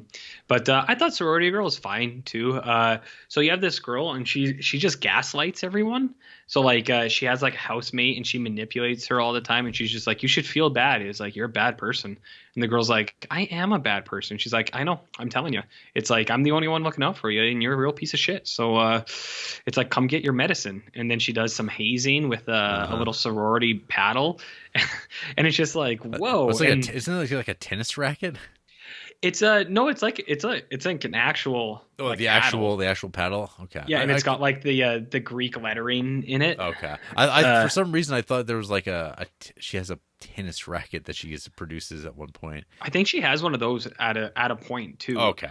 But then yeah, like I actually found like the gaslight manipulation like not bad in this thing, where so she beats up her housemate, and then like the higher sorority girl is just like, whoa, it's like, you can't do that shit. It's like, you're out of here, babe. I'm calling the dean. And she's like, oh yeah? She's like, you call the dean. I'm going to tell him about this, like this other secret you have. And it's like, oh shit. I think all my gaslighting needs are in premature burial. Premature burial? Yeah. Well, I mean, we're going to get to that, Jared. Don't jump the gun yet. So yeah, it's like that. And then like she tries to manipulate the girl to go blackmail Dick Miller. He's like a real good little soda pop shop like guy. He's just bringing like having malts. Pops. Yeah, having malts and bringing pops to the beach so the kids can have a tubular time and stuff. And she tries to get him or the other girl to blackmail him that she's pregnant, and he's not having any of it. He's just like, what are you talking about? He's like, you're nuts. And he records it, and he's like, okay, be honest. He's like, I'll help you out. He's like, but I'm not the father of your kid. He's like, we ain't never did nothing. And she's like, yeah, you're right. And then he's like, I got it on tape, bitch. Oh. And he drops a hard B. And then the girl, she feels bad, so she tries to kill herself. And then everyone, it's one of those, it's kind of hilarious where the manipulative girl, she's like on the beach, and then like the whole crowd kind of turns their head slowly at her at once, and it's like, because of you. So I mean, it's fun for that, right? You know. Yeah. But it is nothing compared to the saga of the Viking women and their voyage to the waters of the great sea serpent. Fabulous, spectacular, terrifying. The raw courage of women without men, lost in a fantastic hell on earth. A group of Viking women build a ship and set off across the sea to locate their missing menfolk, only to fall into the clutches of the barbarian Grimmalts, who hold their men captive and worship the sea serpent, which overturned their ship. Sure is. So, RJ, I mean, this movie's a piece of crap. But, yeah. But it is a very, like, enjoyable, like, this is a movie for children. This is a matinee movie that you put on that if you were, like, a little kid, you'd be kind of like, oh, where's the sea serpents? Like, I want to see that sea serpent thing again. I want to see that, like, rubber glove in a bathtub. I need that. I don't know what the differences are between the women in this. There's, like, the brunette and then there's like Mm-hmm. 8 blonde women that like All the same. and the one guy who apparently Mm-hmm. didn't go with the men folk who went to go do Viking business, and they don't come back, and they Yeah. do a vote by throwing spears, and then they go off on their ship. Then they wind up on an island, like on the Barbarian Island, Mm-hmm. and it's just like it goes on from there. Mm-hmm. It feels like 10 Commandments, but it's like it has the budget of like one commandment. Mm-hmm. And they find their menfolk who have been enslaved, and there's a bunch of back and forth with that. Yeah. There's some riding around on horses. That sounds There's something like that. yeah. There's like a hunt. There's a hunt for a boar, Mm-hmm. I think, and then like the one I think it's like it's Jonathan Hayes, the squealy guy who's always popping up in these Corman movies. He's like kind of like a, I don't know, a runty son of the king, and he's like not very impressive because the women are better than him at a lot of things, and he's like Right. really, well, I'm better than you. Mm-hmm. That kind of business. Yeah. Yeah, and then I'm honestly I'm getting this one in Teenage Caveman like a little bit confused because it's like I can't remember which happened in which one, but yeah, if this is the one that has that runty guy, yeah, because they come across those people and it's like this big thing. It's like women can't do this, Yeah. and then it's like I don't know, lots of shots of them like just killing like goats and sheep, and you're like or like pigs or something. And you're like, huh, okay. But it's fabulous. Yeah, I mean, I know what you're saying. It does have like some charm in some of the like I actually thought like the intro where they're just like on their boat like fleeing that island. I was like, that's pretty cool. And they like lose their like oars or something, and they're like, uh-oh, what are we gonna do now? I was like, that's pretty cool. And the sea serpent is pretty cool. But this is one of the ones where at a remarkable 66 minutes, it feels like maybe 66 hours at times. Yeah. So no, it's I think you put it nicely. You're like it's not a good movie by any right, but there's a few things in there to it's you can look at. yeah, it's inoffensive in its poorness, I think. Yeah, for sure. And then on the flip side of that, we've got Machine Gun Kelly. Without his gun, he was naked yellow. George Kelly is angry at the world and scared to death of dying. A career bank robber, Kelly gets his confidence from his Thompson SMG and his girl Flo. After a botched robbery, Flo, Kelly, and his gang try their hand at a more lucrative job, kidnapping. So I did not rewatch this for the month. I've seen it, and I don't know why I didn't do it because this stars the one and only the Catfish. Charles Chuck Bronson. And my review of this film from 2015 mentions that this is Bronson's first leading role.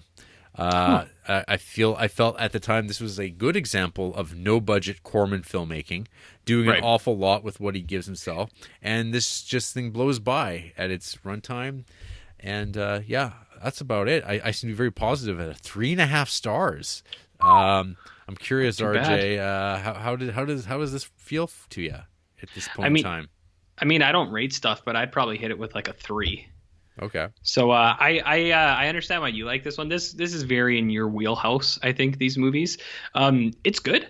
Charles Bronson. I mean, you can't go wrong with old Chuck. He's this little soft-faced little kid in this movie, and you're just like, man, look at that guy. He's doing great. I think I do like all his like faux gangster stuff, basically, where they're like doing these like the bank jobs or the kidnappings. I think that stuff is good, and they do a good job at like showing his character, where he's like, they're like, oh, you Machine Gun Kelly, and he's like, yeah, you know it, doll. And the girl's like, what does that sound like, honey? And he's like, let me show you, babe. And he's like, dot, dot, dot, dot, dot, dot, dot. And she's like, oh yeah. And then he pushes her on the ground. He's like, that's what it sounds like. And you're just like, what? So it's showing he's a bad guy, Jared. Another scene where they show he's a bad guy, he has like an animal farm outside where he's selling like exotic animals, like cougars and stuff. And so there's a cougar in a cage, and he's intimidating a guy where he kind of shakes him down, and then he pushes him into the cougar cage, and you're just like, God damn. You're like, Machine Gun Kelly's got no remorse. He's got no regard for other people, Jarrett. no regard. So no, it's pretty good. I'm not as well versed in the world of those types of films, I guess, but I think I've seen enough, and I liked it. It's not. I don't think it stood out like huge for me or anything like that, but that's fine. So I'm glad you like it, and I saw even old Sam Sanchez gave it a 3.5 stars too. So there must be something there, you know. I guess.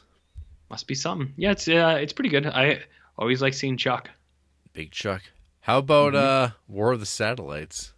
An unknown force declares war against planet Earth when the United Nations disobeys warnings to cease and desist in its attempts at assembling the first satellite in the atmosphere. This is what I believe is a long line of alien sci-fi movies where it's aliens coming to tell people to settle down a little bit.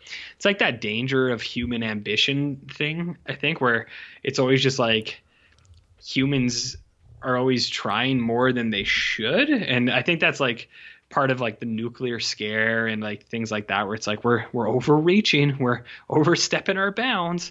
So they make movies like War of the Satellites to kind of like try to express to people, it's like, hey, you got to cool it, man, because you're flying too close to the sun here.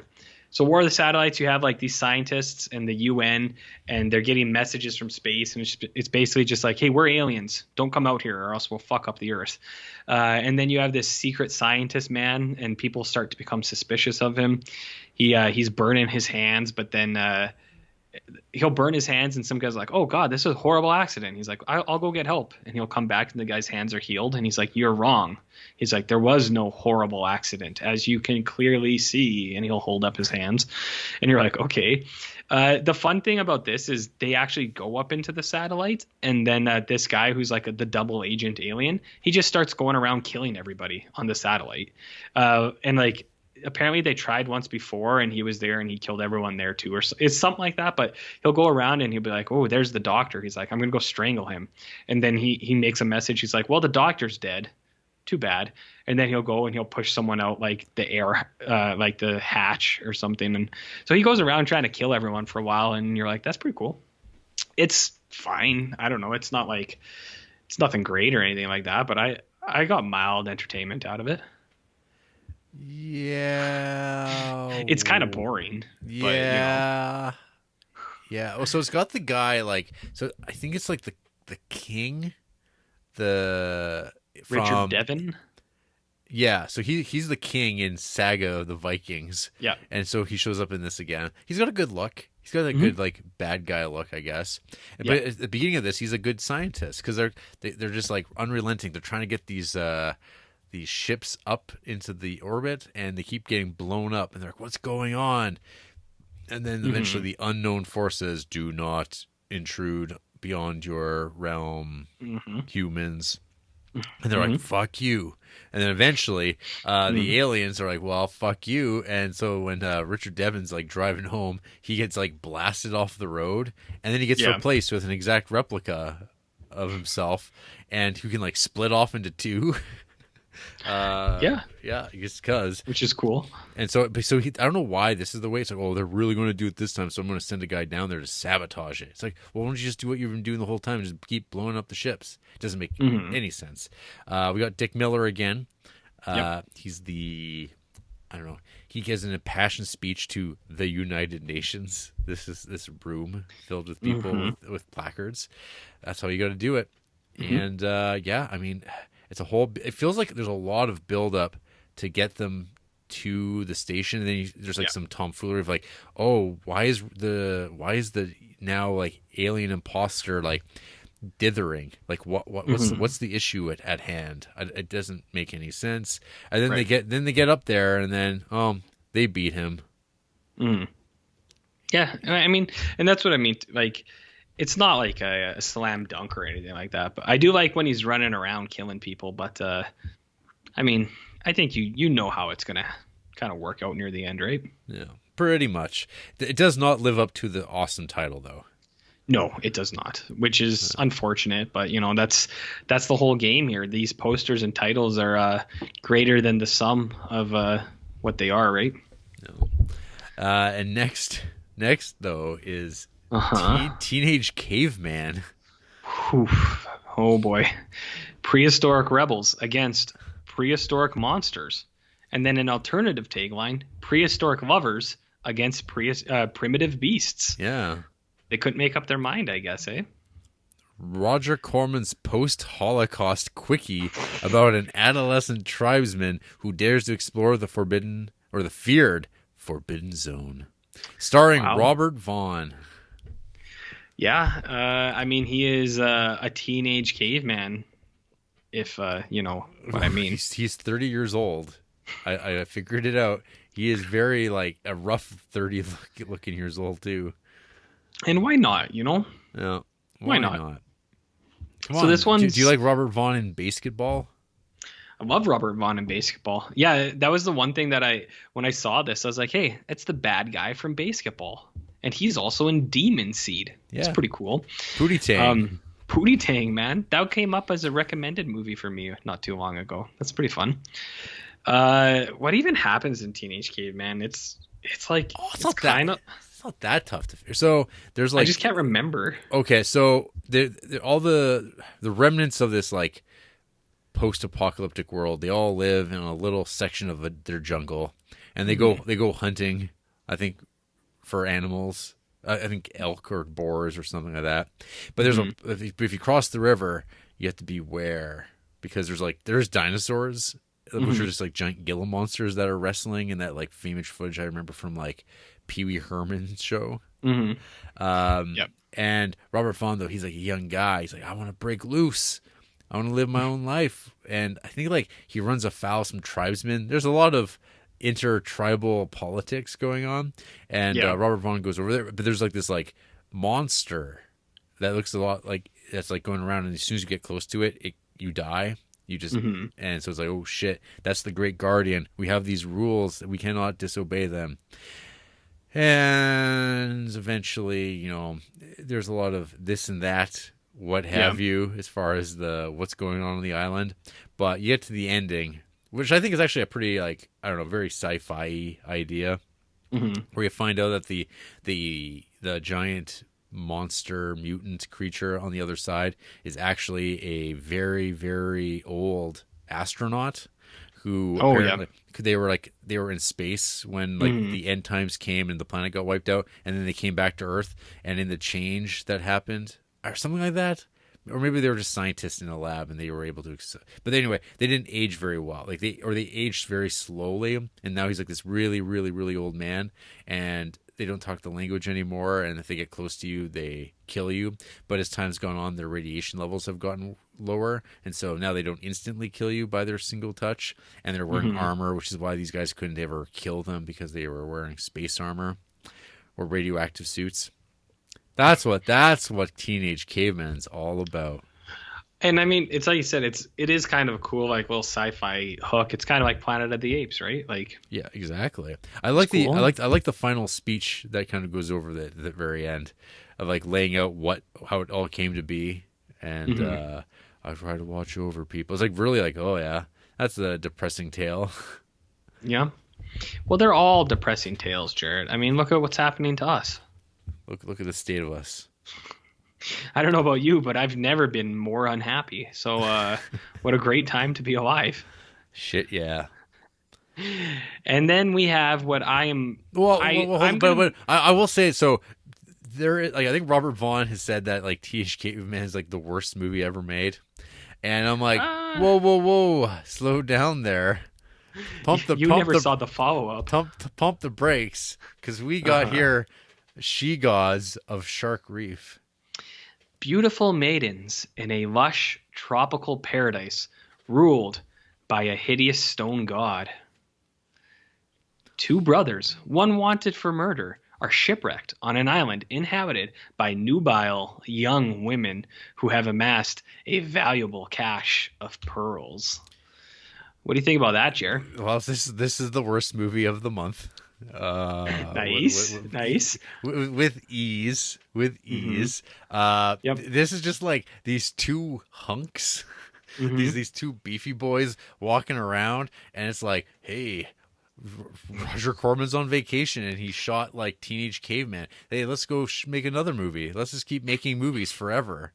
And let's shoot She Gods of Shark Reef. And hey, here's some nice looking Polynesian women, huh? And guys, look at them. And it's like that's it. That's the entire movie. There's nothing. It just goes. It just goes on.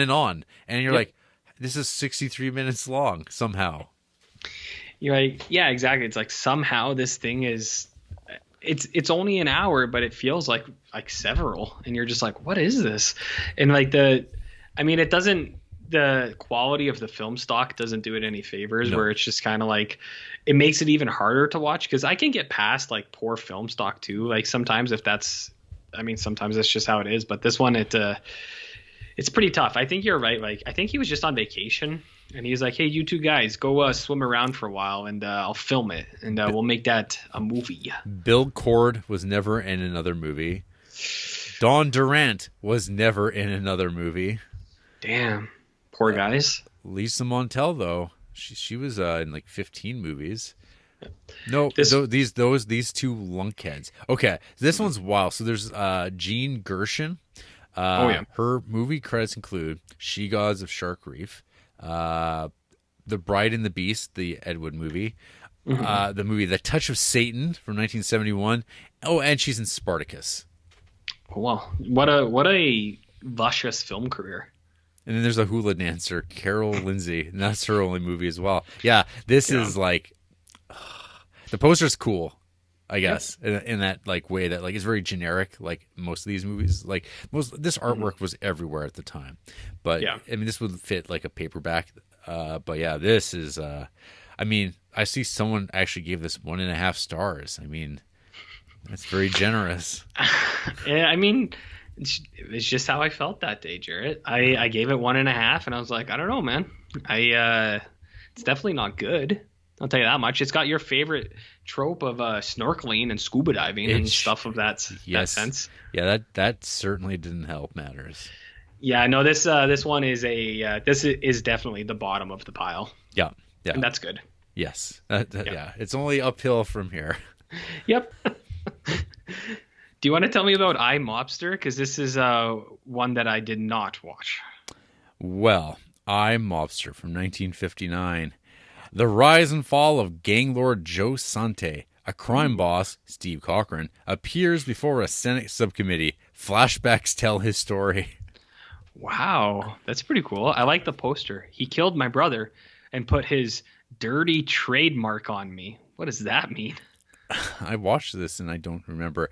So Steve Cochran, the only thing I remember about iMobster at this point is Steve Cochran is like 42 or something like that in this movie, and there's some like Irishman kind of stuff going on where there's a bit where he's playing like an 18-year-old, and he's wearing like a skin tight like t-shirt. And he's like, he's trying to play like an awkward kid who's a little shy for like, a few minutes. And it's just so bad. I was just like, oh, come on. And that lost me immediately because I just could not buy this Steve Cochran guy as this like kind of Ray Liotta Goodfellas kind of storyline. And again, it just kind of goes around and around and around. It checks all the boxes of a mobster movie, and but it doesn't do anything new. There's no real cool violence that I remember or anything of the note. And wow, only like less than 100 people have seen this movie too. Wow. I mean, if you're gonna watch a gangster movie from the last year of Corman movies, just watch Machine Gun Kelly. I having not even seen iMobster, I can endorse that statement. Do they give him CGI blue eyes? No, they just have like old men playing young men. And damn. The other thing too is like this movie has like some of the most outright like bad camera work that I've seen in any Corman movie. Where like there's just like jerky camera motions, and I've seen people mention this too. They're like, I don't know, is this pan and scan? And I don't know. I think it's actually like just bad camera stuff. Yeah. Or like it just jerks like it's like the cameraman was asleep and no one noticed this. I like that. I mean, I'm usually asleep at the switch too, so I mean, I understand it, but as a professional, you you'd hope someone else would straighten that out, but I guess not, hey. No. That's all right. I'm glad I didn't watch. Yeah, you missed out in no way. I did correct an oversight. I wasn't going to watch this, but someone close to me said, "Hey, bud, you got to watch A Bucket of Blood, or you call the weekend guy. I don't care." So you watched A Bucket of Blood. I did. I watched it like a couple days ago. So it was not in chronological order, but it is popping up now in order. So will you join his human museum? That's a pretty cool tagline. Nerdy Walter Paisley, Dick Miller, a maladroit. What is that? It's a maladroit? Yeah. Maladroit busboy at a beatnik cafe who doesn't fit in with the cool scene around him attempts to woo his beautiful co-worker Carla, Barbara Morris, by making a bust of her. When his klutziness results in the death of his landlady's cat, he panics and hides its body under a layer of plaster. But when Carla and her friends enthuse over the resulting artwork, Walter decides to create some bigger and more elaborate pieces using the same artistic process. So this was, I think, what did you watch this, like Creeptober a year or two ago or something like that? I will tell you. Or maybe more.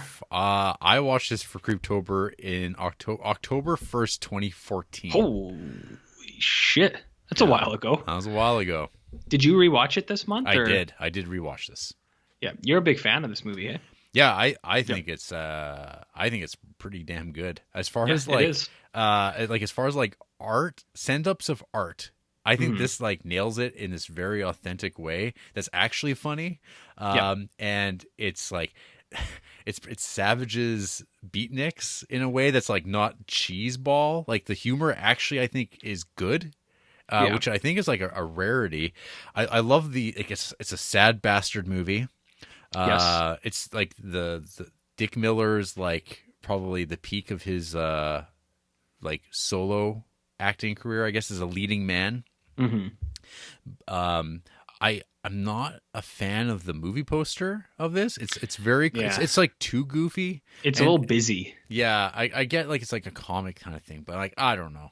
You don't have to go down that route. But yeah, no, I'm when I first watched this, like, because it would have kicked off my my creep in that particular October way back when. I was like, holy shit, this movie's awesome! Like it's like this is actually like a really like good movie, and I was like, huh, because you hear its title, A Bucket of Blood, and you go, well, that can't possibly be good, and then you watch and you're like, this is a completely different movie. Like this is like a psychological drama, with like, but it's like a psychological drama comedy. Rather than like a horror movie, really, but it's got the horrific elements, but it's played well, and like the sculptures are awesome, and it takes this like, I don't know. There's the one line of this movie that I still watching it the second time, it still made me laugh. And the line is where it's Walter Paisley's like, "Does this mean I'm an artist?" And then his boss is like, "Yeah, you're a real artist now. Now go on back and scrub down those garbage cans." And I think that's amazing because that's basically it. No matter how far you come, no one gives a shit. But you watched this for the very first time. Yes, I did. And weren't going to, and you seem to have also enjoyed it. Yeah, well, I mean, this fits in my category of art isn't real stuff, but as you pointed out, that is the point of it, and I liked it also for the same reasons you said, where it's I think it's like it's narrowing in on those things, like commentary on like art scene stuff, and I think it's like you said, I think it is actually, it seems pretty authentic to that. It's like it's knowing. I think they know enough about what that stuff is, so it doesn't come off like they're just making it up. But it's clever enough to like bring it up in a way where it's also commenting and critiquing on it. So that's pretty cool. I didn't much care for the initial thing that sparks off the stuff, but I mean, I do actually really like the the idea of it's like this guy who's kind of like bumbling along killing people, and he's like so he just has to like plaster them up, and he actually has like some pretty gnarly deaths. Like when he frying pans that guy in the head, it like goes through his head and there's like a cleave in it. So the bust like plaster version has like the dent in the head, and I was like that's pretty gnarly for when this movie came out in like 1959, or just even in general. Like you don't see that much now either. Watching Corman's World today, I noticed that you, Jared Duncan, are not the only champion of this, but Mr. Martin Scorsese is a big fan of A Bucket of Blood also. So it's one that like he specifically talks about for like what it's talking about for art, how it approaches comedy, and then he also talks about this being a big Dick Miller thing, which it is. Like it is a good Dick Miller movie, and you do feel like you feel bad for him. He's just trying his best, man. Yeah. He's really just trying his best, but then it goes to his head a little bit, and you're just like, damn, absolute power corrupts absolutely. So no, it's a good show. I am glad I watched it. The only reason I didn't was I didn't realize it was on YouTube, like in full. Oh yeah, this and like Little Shop of Horrors are just like public domain. Like they've been available on. Yeah, usually you'd see like these 3-packs. Like you'd have like A Bucket of Blood, Little Shop of Horrors, and The Terror. Were always like the 3 movies, because it's like, oh yeah, here's like you can get this DVD for like $1 in horrible condition. The versions they were using, but yeah, Bucket of Blood's like MGM DVD that I've got of it, and I love the shot, like that like image of Dick Miller like on the throne with the crown and stuff like that. I love it. Like I think that stuff is like so effective. Yeah, it's definitely it's like top tier Corman. It is. It's definitely one of the highlights, and then it's funny how it's like I said before, the range of some of these movies where it goes back and forth. So like what came before and then what comes after, it's just like, man, he like some of them he just like nailed, and then there was others that like then you get the Wasp Woman. And it's like, which isn't it's not even that bad. Poor Wasp Woman. So I think this is the funniest poster of all of them. Like I actually think this poster's really. How about those? Really how about those tits? Oh my god! It's not even Oh, yeah. This would also be on that DVD too. Yeah, this is public domain. Yeah, it's just the audacity to just put a woman face on the Wasp, which is even like it's the opposite of what the movie does, because the woman becomes. Before we I did watch a little bit of the 90s remake of Bucket of Blood, the Death Artist. How was that? Oh, it is just like, you know who's in it? David Cross. David Cross? Yeah. Tobias. Tobias Funke himself. Yeah, but it's like him young. So this is like probably Mr. Show was on the air at that point, I think in 95. And it's like, because I was like kind of like half not watching it. Then I heard his voice and I went, is that David Cross? Because it's like the scene at the bar. Like he's one of the scenesters and he wears like really ridiculous shitty hats. Like you could tell that like he was probably like, oh cool, I'll be in this. But then the movie's so flatly shot and everything is like, it's again, it's scene for scene. And it doesn't. There's nothing exciting about it. It's not funnier. And they really doubled down on the contemporary art stuff, so it feels like way worse. Whereas like I think Bucket of Blood would make like a great companion piece to Inside Llewellyn Davis. I think that like that Death Artist. There's a reason like I think very few people have ever seen it. Anthony Michael Hall's in it. There's the one guy that it reminded me of. One sec, I gotta pull this up. The Death Artist. And it's got this like really like contemporary poster on Shadow Stevens. He's in it. He's kind of like the lead beatnik guy who's in this in Shadow Stevens. Like he's this like total like ham of a man, but he is in this incredible piece of cinema called Trax, Traxx from 1988. This movie, RJ, is fucking awesome. Like, so the tagline is, this man just blew away 6 terrorists, dynamited a drug smuggling compound, and baked a dozen cookies. Yep. Is that accurate? Yes. This movie is like absolutely a secret winner. Okay, I'm interested now, so I'm adding it to the watch list. The Shadow Stevens is a hell of a name. Yeah, I wouldn't have believed it was a real person if. I think he's like he's kind of like a Hollywood Squares kind of cheeseball actor. He was in, but when I saw him, I went, "Oh shit, it's Shadow Stevens!" And then I just went on. Oh, and Paul Bartel's in it. Wait, whoa! I didn't get this far. Will Ferrell's in it too. What? In Tracks? Yeah. No, not in Tracks. He's in the Bucket of Blood remake. Oh, I was gonna say no, but yeah, it looks like he's not even credited with a name on Letterboxd. Paul Bartel and Mink Stoll. They're like kind of people trying to buy some artwork, and they're buying it from some like drug addicts who are selling like roadkill photographs. Right, saying it's art. You get it? I get it. Sam Lloyd is in this thing too. R.I.P. He just went down like a month or two ago. Shit. You know Sam Lloyd from Scrubs? He's like the bald lawyer, Ted. Yeah, I don't know. Yeah, seems like a good guy. It's the Wasp Woman. Yeah. Well, I'm glad you attempted the remake, so that's good. I did watch all of the Wasp Woman remake. Oh, great. I'm excited to hear about that. I had it because that one is on YouTube too. But as we've stated, time is I think this might have more movies than past Mays. Yes, it does. So yeah. We did good, I think. But yeah, time was not on our side. But Wasp Woman, one of the funniest posters ever, especially because it's the reverse of what actually happens. But, horror of the winged menace. A cosmetics queen develops a youth formula from jelly taken from queen wasps. She fails to anticipate the typical hoary side effects. What does it mean, hoary side effects? Difficult? Yeah, like, wait, what does that mean? Okay, grayish white, old and trite. What? Yeah. Grayish white, old and trite. Okay, I don't know what any of that means or how it's connected to the wasp woman. A hoary old. I don't know. I've seen it pop up before. It's a word. It exists. Bizarre. It's like maladroit.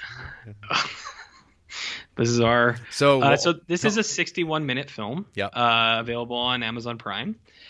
This is one of the things that I always cringe at watching is animal testing in films. As a person who's participated in such things, you see, they're playing around. Is this the one where his demonstration is like, look, here's a cat? There's two mice, and then there's also a cat. Yeah, and then he injects the one of the mouse, and then it turns into a hamster or something. He's like, look, it's transformed. It de-aged, right? I think.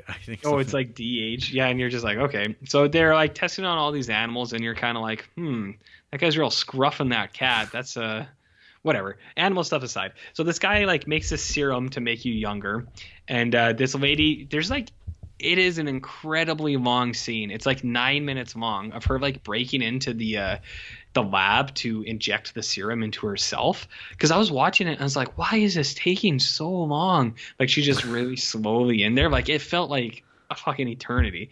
So she injects herself, Jarrett, and then can you imagine what happens? She turns into a wasp woman. Yeah, it's like a woman wearing like a wasp face and some like fuzzy gloves.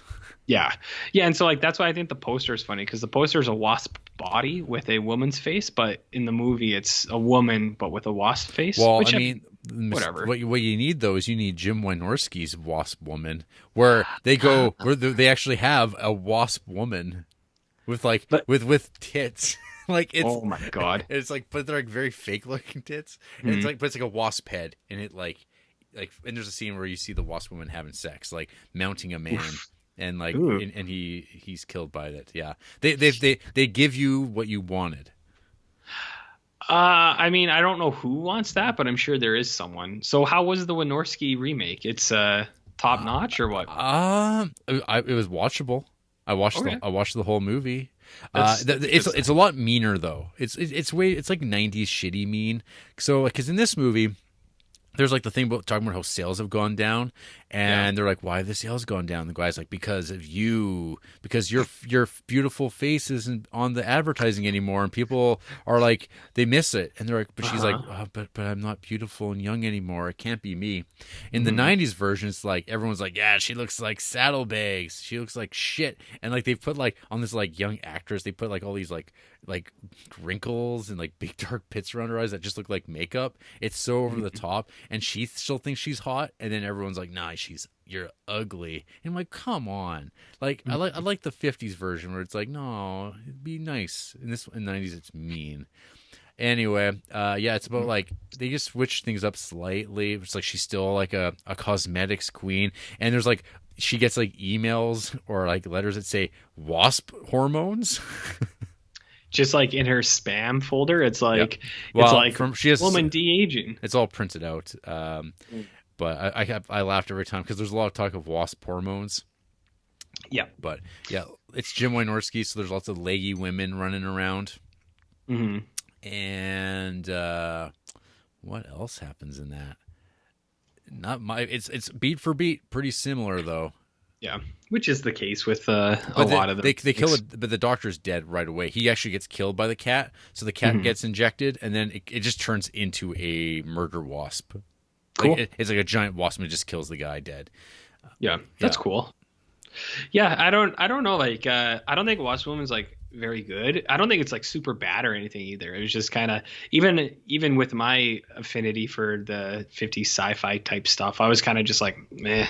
It's like I'm not too on board with this Wasp Woman, so I didn't check out the remake. I would have, but whatever. And then there's for your next favorite movie of the month, Ski Troop Attack. Ski Troop Attack from 1960. Yep. They turned a white hell red with enemy blood. Yeah. Sounds awesome. An American patrol has to cross behind enemy lines by skis in order to blow up an important railroad bridge. The task is made harder by conflicts between the platoon's veteran sergeant and its inexperienced lieutenant, and by constant attacks by pursuing German troops. Yeah, so this is the shits.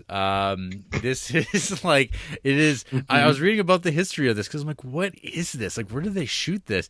And then like they shot in like, I think it was like the Deadwood Hills or something like that, or the Black Hills. So they went up there. They got two teams of ski instructors to play like both sides, and they just like it was a scene upon scene of like guys in white ski outfits jumping on top of other guys and then pretending to stab them, and then they get back up, and it's just footage of them crisscrossing around mountains. Yep. And then once in a while they have like they fight, and then they win, and then they move on to another thing, like we have to blow up this bridge, and it's this sucked. Yeah, it's there is very little redeeming about this movie because it is just guys in ski suits just kind of like hanging out, and you're like do anything. Like there's some conversations they have, and you're like, I was thinking, I was like, what is the point of this? I was like, it's not like this candid, like quirky conversation dudes would have like when they're just like hanging out. It was just like, I can't even remember what it was. I just remember finding it bizarre. I was like, what is this? I was like, what are they talking about? Yeah. Like it's like intercut with like just like stock footage of like World War II in the snow. And that's it. Like that's the movie. And I'm like, yeah, this is really bad. I find I'm on Ski Troop Attack's page right now, and a recent review, someone just said very early Roger Corman directed movie, and I'm like, wait a minute, this is like his 30th movie. That's not early at all, right? What are you talking about? I know why it appears that way, but it's not that's not actually the case. So yeah, this is Ski Troop Attack it's near the bottom with She Gods a Shark Reef for me, just because it's like, I don't know, it's even at an hour you're just like, oh, what am I? You're like, you're just dudes hanging out in the snow, whatever. And then, so I don't know if you have anything more to say about that, but no. I think what we come upon next is where I think that the switch gets flicked, and it's like you take a step and you're just like, what is this? You're like, is this like a whole new era of filmmaking? Did Roger Corman like learn how to like suddenly make? Well, I mean, Bucket of Blood's good. Bucket of Blood is good. It's kind of like the climax to like that era of filmmaking, and it makes sense because it's a low key story. There's not a lot of like it's not trying to be more than it is. It's just like, hey, here's like a kind of like an exploitation story about this like kind of like weird comedy, dark comedy. Like that's all it is, and it makes sense with that scale. And then, but then House of Usher comes out of nowhere, and it's like, oh shit! Like look at the color, look at the technique, and the most my favorite ongoing tale of the Corman Poe, because this kicks it off, is the candles. The candles? Yeah, Tell me about the candles, Jerry. You ever notice those candles in these movies? They're all the color of the candles, the red candles, and then they start getting weird candles, like yellow candles, blue candles. Oh, but yeah, House of Usher from 1960. Edgar Allan Poe's demonic tale of the ungodly, the evil House of Usher. Yeah. After a long journey, Philip arrives at the Usher mansion seeking his loved one, Madeline. Upon arriving, however, he discovers that Madeline and her brother, Roderick Usher, have been afflicted with a mysterious malady. Roderick's senses have become painfully acute, while Madeline has become catatonic. That evening, Roderick tells his guests of an old Usher family curse.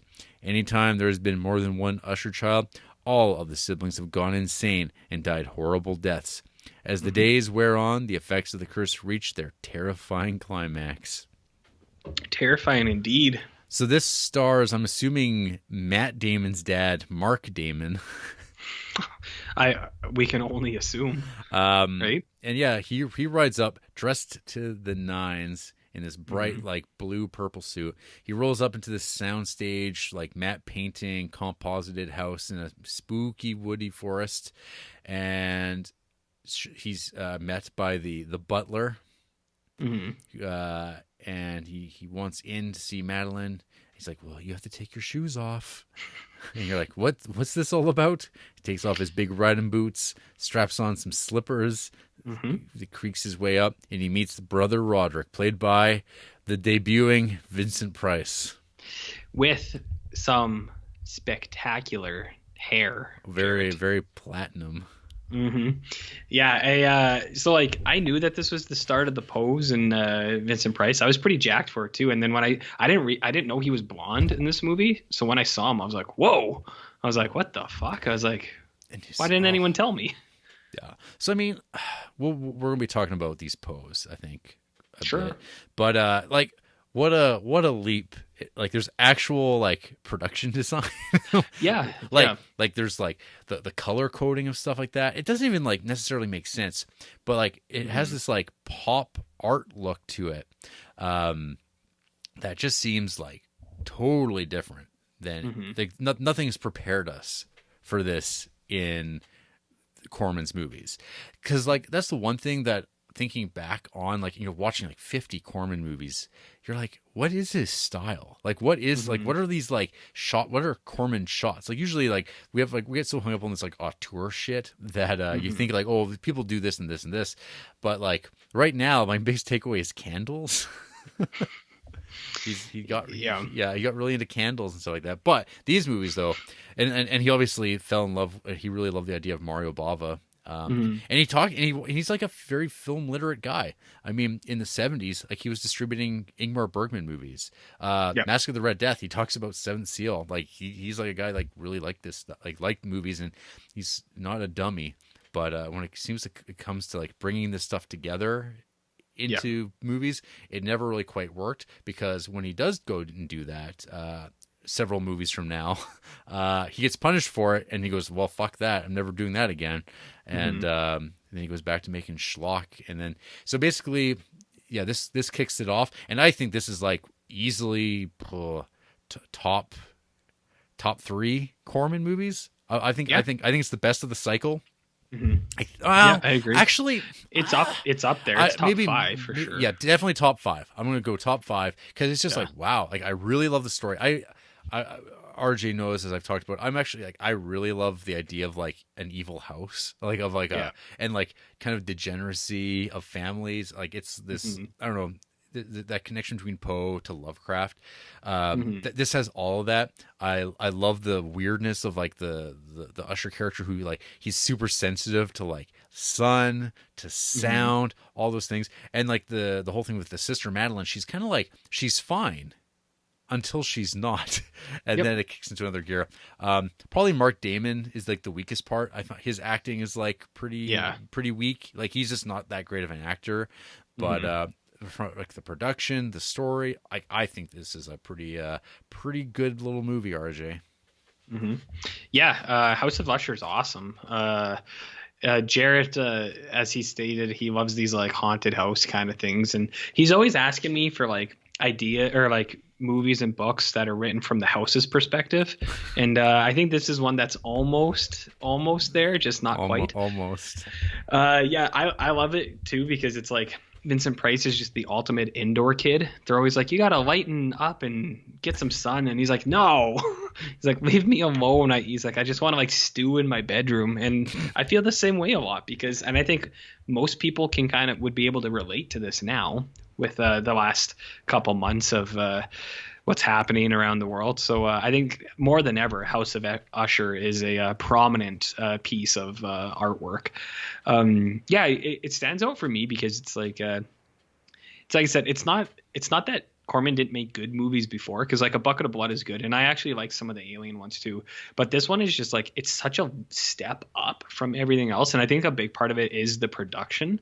And then it's like you have it here, and then in like within the next like 10 movies again, you get some movies like that are just like so low rent, and you're just like, man, it's like, it's like he just back and forth when whatever he could do whenever he could do it, I guess, right? Like that was his whole thing, is just like, I'll make it happen, whatever you want. So just such a wide range of what he was able to do. But yeah, House of Usher's got like, I'm not like a huge Poe guy in the sense, like I've never really read any Poe or anything like that. You're not a big Poe boy. I'm not a simp for Poe or anything like that, but no big Poe boy in. I mean, I'm sure I read some shit like that in high school, but I don't really remember. I have a big collection of Edgar Allan Poe kicking around. I've send it my way. I've had it since grade 6. Oh my God, you're such a nerd. And you know why? Why? Because of The Simpsons. Because of Treehouse of Horrors and stuff like that. Yep. No, and I get it too. And I was gonna say, like, I've never really read Poe, but I love all the interpretations of Poe stuff. Like that's like Simpsons, and even Stephen King rips off this stuff a lot. He always talks about how Pit and the Pendulum, he just like, when he was a kid, he just wrote that out, or maybe I think it was Pit and Pendulum. He like rewrote the story and then like made it into his school newspaper, and he's like, it was just flagrant like plagiarism from that, and he's like, but I loved it. So no, House of Usher is wicked cool. I think it's got like an awesome build up, and then like what actually happens with like this is one of a long standing thing, and just Poe, and then like because he does all the Corman's Poe movies where it's just like premature burials or like burying people alive and stuff like that. Like just Poe was just obsessed with that, hey, and which is fine, whatever. It comes up so frequently. You're like, whoa. You know, we'll talk about the premature burials, because not once, not twice, but not even 3 times. We even get a tease of it a 4th time. I know it's ever present. It's very confusing. You know, I just looked this up because I was like, who shot this movie? Floyd Crosby, you know, who's worked on like practically all of Corman's movies, including She Gods of Shark Reef. Jeez. So he likes a vacation as well. But yeah, he's like, I mean, he's the guy who's been along with him that whole time. So I don't know if a lot of it is come down to like things like budget. And let's take a look at art direction. Daniel Haller, who also works with him on all this peak stuff. Actually, he started working with him on Machine Gun Kelly, War of the Satellites. The Giant Leeches by Corman's brother, Roger. Yeah, Roger Corman's got a brother. I don't know. It's what's his face? Gene. Which is like, isn't it weird that like these guys, Lloyd Kaufman has got a brother, Charlie, and Charles Band's got a brother. They all got these brothers. And like, what are they doing? You know, they're the other guy. They're the other brother. There's like Kevorkian making these Kevorkian, yeah. Yeah, it is weird. They in Corman's world, Gene gets interviewed a lot for The Intruder, because apparently he was like a big part of that one too. Yeah. So, but we're almost there. House of Usher. Yeah, we're only like 10 movies away from The Intruder. Fuck, man. Or not quite, but so got a lot of movies. Little Shop of Horrors. Mm-hmm. The Flowers That Kill in the Spring, Tra-La. Seymour works in a Skid Row florist shop and is in love with his beautiful coworker Audrey. He creates a new plant that not only talks but cannot survive without human flesh and blood. Mm-hmm. So this is a movie that I've never even seen the 80s version of this.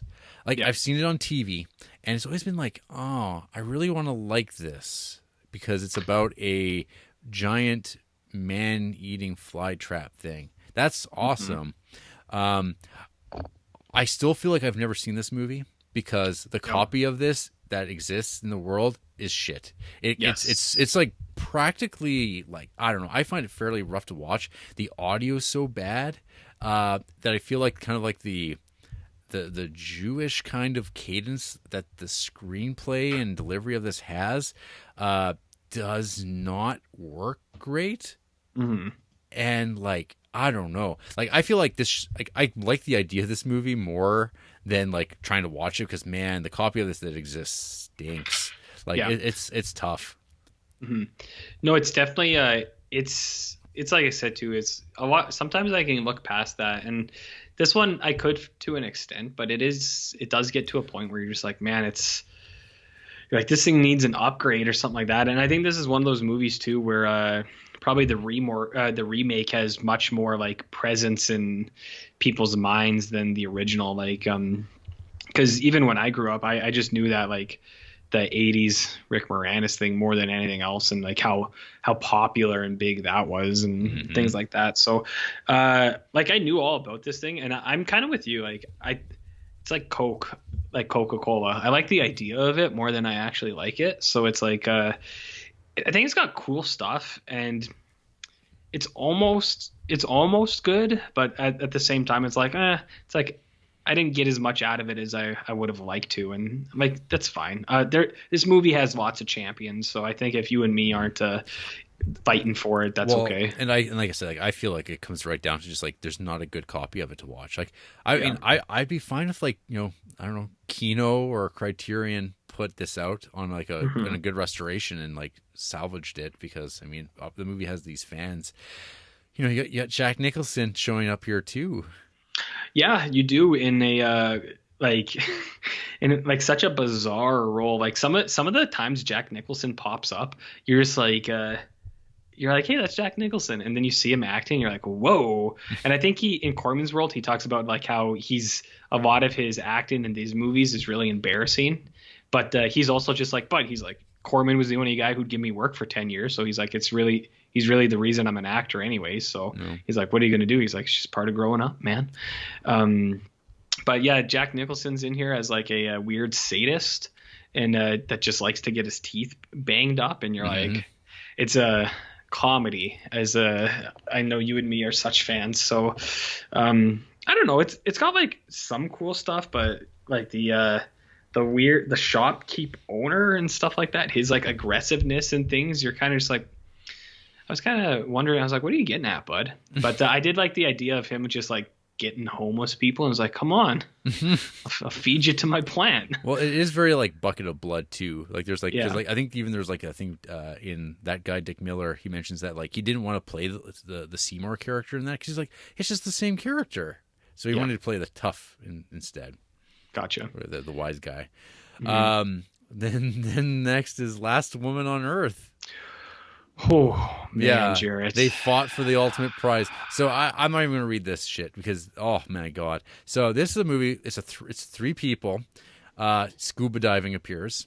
Because of scuba diving, these three people, this guy, his buddy, his lawyer, I guess, and the attractive wife, they survive like a mass gassing that kills everyone. I kind of saw it like the oxygen destroyer from Godzilla. It's like they're underwater, and when they come up, everyone's dead. Yeah, it's like the opposite. It's like the reverse. And now they have to live in a world where it's like, well, there's only one woman and two men. One of the men is played by Robert Towne, the writer of Chinatown, and also writes some other screenplays for Corman. But yeah, this, I mean, outside of some like kind of like good shots of like dead children and dead people just lying on the ground, there is like nothing, no reason to watch this ever. I'm like amazed I even gave this 2 stars. That seems actually like very generous. high in my mind, but I guess I watched it where I didn't like just like turn it off. It was just on and playing through. But yeah, there's like some like scenes of some sweet people just walking around in empty streets and on beaches and stuff like that, which is like okay. It's not poorly photographed. I could understand what was on the screen when watching it, but what a weird one. Yeah, it's strange too, because like this is the threat of rape, the movie, because it's just like at all times when you see like either of these guys around this woman, you're like, this is gonna turn. It's gonna be weird. It does have cool stuff, like you said, like walking around the dead towns and stuff. But I apparently have this tagged for real animal death, which that pops up a few times in the Corman movies, like Viking women or teenage caveman. But I don't even remember what it is in this movie that I have that tagged as. But yeah, it must have happened. So no, I wasn't really big in this either, because it's just kind of like. You got this like shitty guy being shitty to like his wife, and then the other guy's like nice to her, and then the shitty guy's like, we are married, bud. So don't even try it. Marriage is the most important thing still, even in this scenario, which is ridiculous. Yeah, it's a plot point too. He's like, marriage is more than oh yeah, and that's how it ends. He says something like that. It ends in the church with them staying together. You're like, holy fuck, yeah, it's terrible. Yeah, so not a good show, but I am on pins and needles waiting to hear about Atlas. Behold, the mightiest man who ever lived, feared by every man, desired by every woman. Evil King Praximides convinces superhero Atlas to fight for him, but Atlas eventually sees the king's true nature and turns against him. Nice. This is shit. It is. It's so it's so fucking bad. These peplums. I want to like them, but then I know a lot of them are going to be like this. And this is Corman's attempt at doing one. So it was like shot on location, I guess in maybe Greece, and but like then it's just like they have orgies. Like there's orgy scenes, but it's like 1961 orgies. Orgies. Yeah. That's always a bummer. Hey, you're like, ooh, an orgy, wicked, and then you're like, ooh. An orgy. Yeah. Yikes. Yeah, this was just on, and just like as it went on and on. Like this is the movie. I think I made the comment that it felt like 100 years had passed. Yes. Yeah. It's horrible. It's got a long runtime too. What is it, like 88 minutes or something? 79. Oh, jeez. Well, that's longer than She Gods a Shark Reef at least is only 61 minutes. So yeah. Yeah, well, I'm bummed because I thought Atlas looked really cool, but alas, they can't all be winners. At last, they can't all be winners. I'm glad you took the bullet on that one. Yeah. I think I took a couple bullets later on that we can talk about. So not good. And then Creature from the Haunted Sea. Remember House of Usher? It didn't seem like that long ago. I know. That's what I mean. Like you get House of Usher, and then you get this thing. What was the unspeakable secret of the Sea of Lost Ships? This gangster's single partner isn't even human. Jarrett. What do we got here? A crook decides to bump off members of his inept crew and blame their deaths on a legendary sea creature. What he doesn't know is that the creature is real. So this is like in that realm of horror comedy, right? And this is not great. Not good. It's not good. Not good. So you have this guy, and they're on a boat to like Cuba or something. But look at that font. Look at the font on that poster. Yeah, I know. It's a cool poster. I even think the monster's cool. Like it's shit, but it's cool. I like it. Yep. Yeah, the monster is cool, and it's got a cool poster. So like these dudes are on their way to like Cuba or something, and then he's like, you know what, we got to get rid of some of these guys, and he has like 1 or 2 people in on it to help him set it up. So they like stage this death from a sea monster, but as they're doing it, the monster actually comes up and kills someone. So it's like, it's like, we got you, didn't we? It doesn't really, there's nothing really good about it. And you have characters like the guy who only speaks in sound effects, like real Police Academy style. And you're just like, oof, it's like, this is not what this movie needs. He like just moves like a cow all the time. And you're like, oh man. Yeah. This is another vacation movie for sure. Mm-hmm. Yeah. And that's fine. But like, it's not good.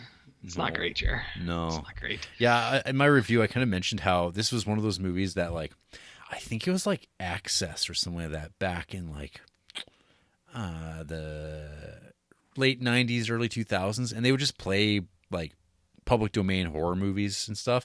And I remember this played, and I remember like having a completely different experience watching this because it was late at night. I was kind of like doing maybe like homework or like doing stuff on my computer and half watching it in and out. And I was like, oh, this is kind of cool. I love the idea of watching movies like this. And that's probably like one of the kernels of me, like my love of like B movies and like that type of watching, but actually sitting down to watch these, like, and this is like, movie 35 in this, it's like, oh, this is not good anymore. This is painful. And it's, again, horror comedy, nope. Yeah, it's a very fine line, and this is one that doesn't cross it very well. So, but hey, look what you get next, and that's pretty good. Pit and the Pendulum. Betrayal cuts both ways. Damn. Francis Bernard goes to Spain when he hears his sister Elizabeth has died. Her husband Nicolas Medina, the son of the most brutal torturer of the Spanish Inquisition, tells him she has died of a blood disease, but Francis finds this hard to believe. After some investigating, he finds out that it was extreme fear that was fatal to his sister and that she may have been buried alive. Scary stuff, Jared. The one thing I forgot about with House of Usher and now if Pit and the Pendulum has come back up is like I'm trying to remember the name of the painter who does like all the portraits in these and like the big wall painting that's in the Pit and the Pendulum room, like with like the big haunted figures. There's this like the psychedelic artist that was like hired to do all this stuff at this point, and those are great. I think it's Rob Liefeld who does that. Liefeld. You're not a fan, are you? English. So keep going about Poe and pendulums and Cormans and guys. Yeah, so I think this is good. I feel it definitely goes on way too long. Like when it comes down to the actual editing and pacing of the titular pit scene, it is quite padded out. I think I don't know whether or not I'd be saying I prefer the Stuart Gordon Pit and the Pendulum because I might, but this looks cool. Like the way that these movies look is great. I kind of I'm never on board with the whole like when Vincent Price's character is like turning, like the idea that he's like, I don't remember. Oh, it's the spirit of my father, or the psychological effect of my father is turning me back into the Inquisitor who's like sneaking around in corridors and stuff like that. I don't know about all that business, but this is fine. This is a fine piece of entertainment. Yeah, we have Barbara Steele, another Mario Bava connection. John Kerr is definitely a better actor, and it's weird because the movie's like kind of like a flip. As far as like, so it's Nicolas Medina is the husband to the woman that's died, and it's her brother who's it's the brother who's actually trying to save his sister, and he's in the right. In the previous movie, it was the brother keeping his sister for the wrong reason against the It's like it's very weird. Like it's very symmetrical. Well, it's about symmetry. It's poetry, Jared. It rhymes. Right. Do you see what I mean? I hear you. Yeah, no, it's I found that too, and it's kind of like I said earlier. There's I know that like a lot of it's hard, like all the Poe ones. There's similarities because people are being buried alive every movie. Yeah, people are being buried alive, and there's even like other marks that are kind of similar in sense. So there are some things that kind of like start to like I don't like the next movie. It kind of like that one, and then a few of the other Poes, like they kind of blend together for me at a point because there's such similar beats to it that I was like, what kind of separates this one from others? But I'm kind of with you on the Vincent Price stuff, where it's like the sins of the father are like reclaiming a person, and it's like, well, it's fine, but it's not my favorite kind of kind of deal. So I think Pit and the Pendulum is like, it's cool enough. There's still enough stuff in there that I like, and I do like the production of all the Poe things because I just think they look cool. Awesome. Yeah. So they're good in that, right? But it's Pit and the Pendulum. It's good. It's not like it's not House of Usher good or anything like that, but it's definitely all right. And then the Premature Burial from 1962. Within the coffin I lie, alive. An artist grows distant from his new wife as an irrational horror of premature burial consumes him. Starring, who I'm sure is now your new favorite actor, Ray Milland. Oh, I mean, who doesn't love Ray Milland? And Alfred from Batman is in this too. Which one? Jeremy Irons? He's Alan Napier. He is he's the father-in-law that says, yeah, he's dead. Let's go get his corpse and do some experiments on it. That's how it works though, even today, no? Yeah. So Premature Burial is it's so goofy, and I think Ray Milland is totally wrong in this. But the last 20 minutes or so of this are amazing. I think it's so fucking awesome from the point when he's buried alive and when he comes back. Yeah. Everything after that point is just whoa, this is some crazy violent stuff.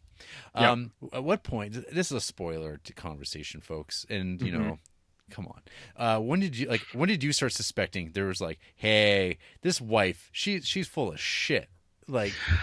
I can't remember the exact point, but it's I think the more you see Vincent Price, or no, wait, not Vincent Price. What am I talking about? I think the more that you see the elaborate coffin stuff getting set up and the build to that, then I think that's where it became more of a thing for me.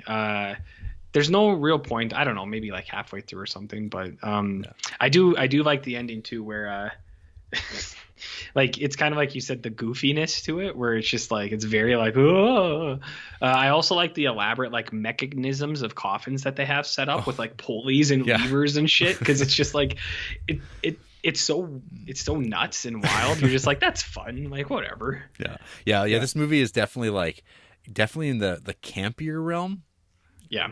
And because it's really got the exaggerated color palettes of the Corman Poe movies going on, and then the Milan performance is so his looking side eyed and looking around he's been caught with his hand in the cookie jar, and that stuff. It's he's just ridiculous. It doesn't but I love the ending of this movie. I think that final run is super effective. And I think way ahead of its time, maybe for this era. They're pushing some boundaries a little bit. Ooh.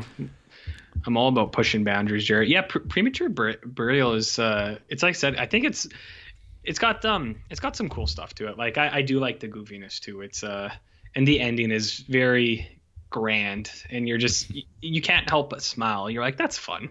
Whatever. I mean, they have to kind of wrap things up in a tidy little package at the end, and it's oh, just so you understand, the doctor had nothing to do with it. The woman's evil. Isn't that always the case, though, Jared? Incels. Well, speaking of words that start with I, next up, the crown jewel of the Corman filmography. I agree. The Intruder from 1962. He fed their fears and turned neighbor against neighbor. A man in a gleaming white suit comes to a small southern town on the eve of integration. He calls himself a social reformer, but what he does is stir up trouble. Trouble who he soon finds he can't control. And this little number, and what a strange timing for you, RJ, a man who's just been blasting his way through Star Trek, starring none other than Captain James T. Kirk in this strangest episode of Star Trek you've ever seen. This is where the Tiberius really shines through in that T. Kirk aspect. You really see the Ohio in him. The Intruder, which is, I think, genuinely probably the absolute best Corman movie that he directed, and with an interesting history and all that. And I dare I say, Jarrett, it's more topical than ever given current political current affairs. Indeed. So why don't you tell me about The Intruder, unless you want me to tell you about The Intruder? Well, I've seen this movie once before, Mm-hmm. and that was like when I was in my my Shatman phase, when I was just like going through watching all those Shatner movies I had never seen, Kingdom of the Spiders, Incubus, The Outrage, Impulse, all the classics, White Comanche. Oh, Comanche? Yep. And even at that time, I was like, man, The Intruder is like really good. Mm-hmm. But I mean, but it's like at the same time, it's also like a total exploitation movie, stripped down, like no fat. This is like the only time I think even like at this point, and I feel confident saying this. I think this is like the first time black people are in a Roger Corman movie up until this point. Maybe they like it's kind of weird because this movie's got some of the hardest N-bombs you have ever heard in your life. Yeah, I got this one tagged for the hard end, and it's honestly like it's one of those things that I know people joke about. It's like drink every time you hear the N-word, but it's like it's honest to God, every 5 seconds someone drops one, and you're watching it and you're like, whoo. But it's kind of, so they do talk about this in Corman's world a little bit, and this is where Gene Corman talks about it a lot, because they talk about how it was a book, and on the cover of the book it talks about exploitation, and he even says, like, Gene Corman, he's like we didn't really mean it to be like that. He's like this is what we were interested in, and we just wanted to do it. And they talk about how they pitched it to a bunch of companies and everyone said no, so they financed it themselves. And even old Bill Shat has a little talking head portion, and he's like I really admired them. He's like, because they put everything on the line to make this one movie that they like believed in, and like they all talk about, they're like, at the time it was commercially like panned like as a failure. He's like, because I think Gene or Roger Corman say that in one of the screenings, the audience like rioted almost, and they like got up and like left, and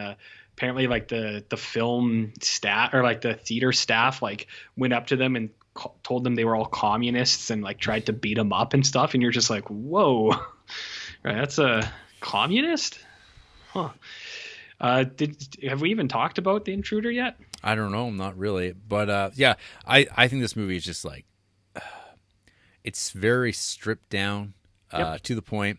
I think William Shatner is fantastic in this. Really well cast. He nails that charisma. I couldn't help but think, in current times, like McMahon, he's what a great speech this like pedophile white supremacist creepo gives. So like well spoken and articulate compared to current leaders. And you're like, huh, what a contrast. It's like, man, this guy's like, he's slick. But yeah, like the movie like sets up this whole idea. It's like, it is the eve of integration. Black kids are going to be allowed into schools in the South because that's the law. And there's this, they keep mentioning this thing, this hammering this idea. The law is the only thing that matters here. The law. And of course, being the South, boy, there's some strong reactions to this. He asks the lady, he says, "Are you cool with this?" And she says, "It's the law." She's like, "I don't like it." And he goes, "Whose law? Whose law?" And you get some amazing footage of Captain Kirk driving around with the hood down with a couple of Klansmen. Hell yeah. It's pretty wild. And like probably like one of the like best scenes, I think, easily in the movie, and definitely of the last month of these movies we've been watching, is the hotel room scene where he is accosted by the man whose wife he just like banged, and that exchange and like the gutless stuff, that stuff is just so good, so well done. And it's like, wow, this isn't the Corman that we've all grown to shrug our shoulders at. This is like, oh, this is real writing. This is some real scenes and real powerful stuff. I don't know. I this movie's like terrific, and I think you made an allusion that this should be part of the Criterion collection, and I don't disagree. Hell yeah, man! Like, it all comes back. This is totally. I mean, I guess like this is I think better than a lot of Samuel Fuller movies that are in the collection. Yeah. Well, I think this is so we've watched on Criterion Creeps. We did, I don't know, what are we at, like 230 or something like that? Yeah, next week we'll be, yeah.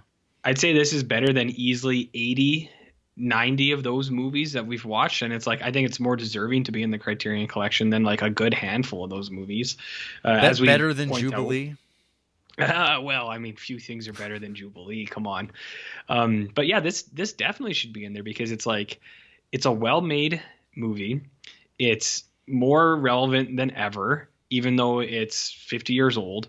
It was relevant then, it's relevant now. And then it's like, it's one of those movies where it's like, it was so disliked when it came out. I think the fact that it's still like it gives weight to it. It's like, I can't find a more fitting movie for the Criterion collection than The Intruder. So I think I'm being completely genuine. It's like, this thing fits, man. Like, yeah, I think Intruder's awesome. Shatner's so good. He's just a hype man. And I point out too, I think he's not the villain of this story. It's the townspeople, because it's like, they're so easily manipulated into like doing this or that, and you're just like, it's like, you sons of bitches, flip-flopping all over the place. And then even the ending, when they string up that guy, you're just like, whoa. Well, it's it's powerful stuff. They tie him up to the swing in preparation for other things. Mm-hmm. Yeah. So it's wild, man. I think Intruder is real good. Yeah. Yeah.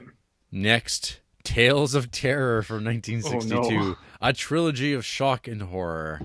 3 stories adapted from the work of Edgar Allan Poe. 1, a man and his daughter are reunited, but the blame for the death of his wife hangs over them, unresolved. 2, a derelict challenges the local wine-tasting champion to a competition, but finds the man's attention to his wife worthy of more dramatic action. 3, a man dying and in great pain agrees to be hypnotized at the moment of death with unexpected consequences. So yeah, This is the weakest of the. Is it the weakest? I don't know. It's probably this and the Raven both are like kind of like, oh, because like I don't know. I'm not sure if it's like Peter Lorre, old M himself.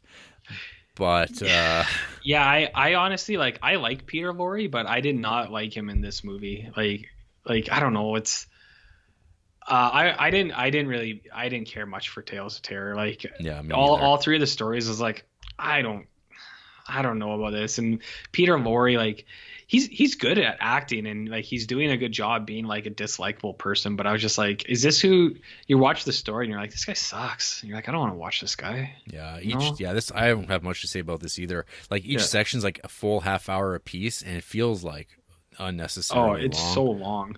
Yeah. And one of them is just Peter Lorre like kicking a cat for 30 minutes, and you're like fuck, it's like, what? It's a pretty bad adaptation of The Black Cat, because actually, again, Stuart Gordon did it much better in, I think, I'm pretty sure Stuart Gordon did do it. Confident for Masters of Horror. His is a much better version, a lot more visceral. Mm-hmm. And I mean, the Simpsons do these better than anyone else, so I don't know. I watched Tales of Terror, and I was like, that's a bummer. I was like, I've liked all the Poe stuff before, but I was like, I didn't much care for this. What did you think of Tower of London? Do you have the courage to spend 83 minutes in the Tower of London? And what's funny is like the movie apparently is 80 minutes long. Well, 3 minutes of credits, Jared, because you're expected to. It definitely did not help that we just watched Richard III. I was going to say, I was like, I had no idea there was this Vincent Price, Richard III thing. You probably did too, but I was like, didn't actually. Like, well, even if we did, we would have been like, well, we're going to do CORMAY. So it's like, why would we watch it now and then again in 3 months or something? But it does not help that we just watched Richard III and a superior adaptation of Richard III, I would say. Yeah. There was 1 or 2 cool things. I did like how he like dumped his brother in that wine barrel. Oh, I was like, and immediately too. Like, yeah, and it's just like, and you're like, that's cool. So I liked that, and some of the ghosty stuff is okay, but on the whole, it's like you said, we just watched the Olivier one, and it's like that's just a better better run of this stuff. So Yeah. I don't understand the tagline. It's like, do you have the courage? It's like, is this supposed to be a super spooky movie or something? I think so. Hey, it's about getting butts in seats. Yeah, you're right about that. So yeah, it's not my biggest like of the month, but you know, what are you gonna do? It's okay. It's just it's not as good as the other one. Yeah. The Young Racers from 1963. Holy shit, RJ. So Tell me about this one. all this is it is footage of the Grand Prix in Europe from whatever, I guess 1962 or 63, and they intercut it with like some stories of Mark Damon. He's back. And some other people, and he's like a journalist covering a race car driver, and there's like a competition between race car drivers, and that's it. And it's just a bunch of footage of racing stuff, and they compile it together into this movie. Yeah, it's completely like worthless. Worthless. Yeah, we're without worth. Like, no one needs to watch this ever. Good. See, the ones that you needed to watch them so we could cover them. So it's good that you did. But it's one of those ones I couldn't really find it, so I was like, whatever. I was like, well, I'll just keep rolling, and if opportunity presents itself, I'll make time. Nope. The Raven, up by 1963, the macabre masterpiece of terror. A magician who has been turned into a raven turns to a former sorcerer for help in this film, loosely based on the Edgar Allan Poe poem. I'm glad that they say that it's loosely. Yeah. Because it's pretty loose. Yeah, so this is slow. Yeah. Really, really slow. It's supposed to be a comedy, and it's not funny. Allegedly. I don't know. I don't know. It's just there. It's like old folks home filmmaking. You got Boris Karloff, Peter Lorre, Vincent Price. The boys are back together, and now it's like, I don't know. There's like the wizard battle at the end is like there. It's kind of cool. Yeah. It's like, oh, I'd rather watch this than like, I don't know, Scott Derrickson's Doctor Strange. Good point. No. Good point. I don't know. Like Vincent Price is like, I don't know. We'll get there, but like I like my Vincent Price like mean and like and a son of a bitch. Witchfinder General type. Yeah, or Mask of the Red Death. Yeah, yeah. That's the way I like. I think that's when he's at his best, when he's like the hammy supervillain. When he's like kind of the goofball, it's like, oh, I've had too many like weak Vincents. I need a strong Vincent. You're just looking for a strong man to guide you, right? Exactly. Take my hand, strong man. Just help me out, bud. No, I agree with you completely, and I do think the wizard battle is cool, but it's another one where it's like, man, I like Peter Lorre, and it's like, and I just don't like him in this. He's like walking around with like his wings, and you're just like, ugh. You're like, what is this? Come on. Yeah, it's endless. Oh, and Jack Nicholson. Let's not forget he's in there. Yeah, he pops up for a minute, and then well, he's in there for quite a bit. He's like, whatever. And then because he's Peter Lorre's son, and then we see a whole bunch of him in The Terror. Hell yeah, man. I actually kind of like The Terror, and then learning about like all this thing, it's like, well, we had the Raven set up, so we figured we'd just do The Terror 2 on a weekend. And what is the tagline? Who is the Terror? A young officer in Napoleon's army pursues a mysterious woman to the castle of an elderly baron. Yes. So to me, this movie is like, it actually reminds me of European horror movies from the 70s that I'm a fan of, like Jean Roland movies, like where it's like a bunch of beachfronts and like kind of has this vibe of like, what's going on? Like the whole time you're like, it's very dreamy, and which is like, there's like some people maybe out there who could like have these theories about like the locations of these Poe Corman movies, and The Terror I think fits in this as like an original idea of like the space between the ocean and the land meeting, and sort of there's like a space of dream, and and you're walking on that fine line of that space where it doesn't make sense. This is like, I don't know. I think you could actually make an argument this is like a really fascinating film because it's like this collaboration between like, you know, dozens of people. Like fuck, like Francis Ford Coppola shot on this. Like Jack Hill was involved. Like Daniel Haller was shooting stuff. Like, yeah, like there's a lot of hands in this. And somehow, I mean, like, is it a great film? No. but it's a really interesting movie, and it holds your attention, even though it doesn't matter what the story's about. It doesn't even matter. The ending is fucking cool with melty face stuff, and I don't know. Jack Nicholson bafflingly is a Frenchman, not even trying. Dick Miller. Yeah, and like Dick Miller, Boris Karloff, I thought was really good in it too, and I found so even Jack Nicholson on Corman's World, he's like, the tear doesn't make any sense. He's like, but whatever. And like a lot of people say that, but like I honestly, I don't know if it's just I'm a weirdo or something, but I didn't really have any problem following what was going on. Right. I was like, there were a couple times I was like, well, that's a leap, but it's like I understand what they're saying here. So I never thought it was like difficult to follow or anything like that. And I actually kind of, like you said, it is like this. It's a unique it's this unique thing of all these different like images or visions coming together. And I do think it could also just be interpreted as like maybe Boris Karloff was like, maybe that guy was just schizophrenic and look what's going on here. I mean, that's a huge stretch and I don't think what's actually happening, but I think that you could do a lot of looking into this thing, and you get some birds ripping people's eyes out, witches and stuff. And I was like, ghost women. Yeah, it reminded me of Stephen King's The Gunslinger a lot, like that in Wizard and Glass, where it's like him, Roland is like a young guy. I was like, this is kind of like that old Western type of like castle-y witch kind of stuff, and I thought that was cool. I also think the poster is wicked with the bodies and the spider webs. Yeah, I've just been looking at it. It's good. You don't really get a lot of that, and that's fine. But yeah, the tears are, it's okay. Yeah, it's good. I like it. You know what else I like, Jarrett? What? X, the man with X-ray eyes. Suddenly, he could see through clothes, flesh, and walls. That's a weird ordering of those things. The story concerns Dr. James Xavier, Professor X, ably portrayed by Ray Reynolds. What the fuck? He has invented a serum for improving human vision. When his funding is cut, he proceeds to experiment on himself with horrifying results. What a description. Yeah. Ably portrayed by Ray Milland. It's like, did people think he wasn't going to be able to do it because he was old or something? I don't know. Weird. So here is our first appearance of Don Rickles, and I believe our last appearance of Don Rickles for the month. Yeah, but it was a welcome one. Yeah, he's awesome, isn't he? Yeah. Like he's so good in this. He is a great scumbag. Yeah, he's wicked in this. So I actually, I think X, Man with the X-Ray Eyes, is actually a pretty good show. Yeah. I think it's like.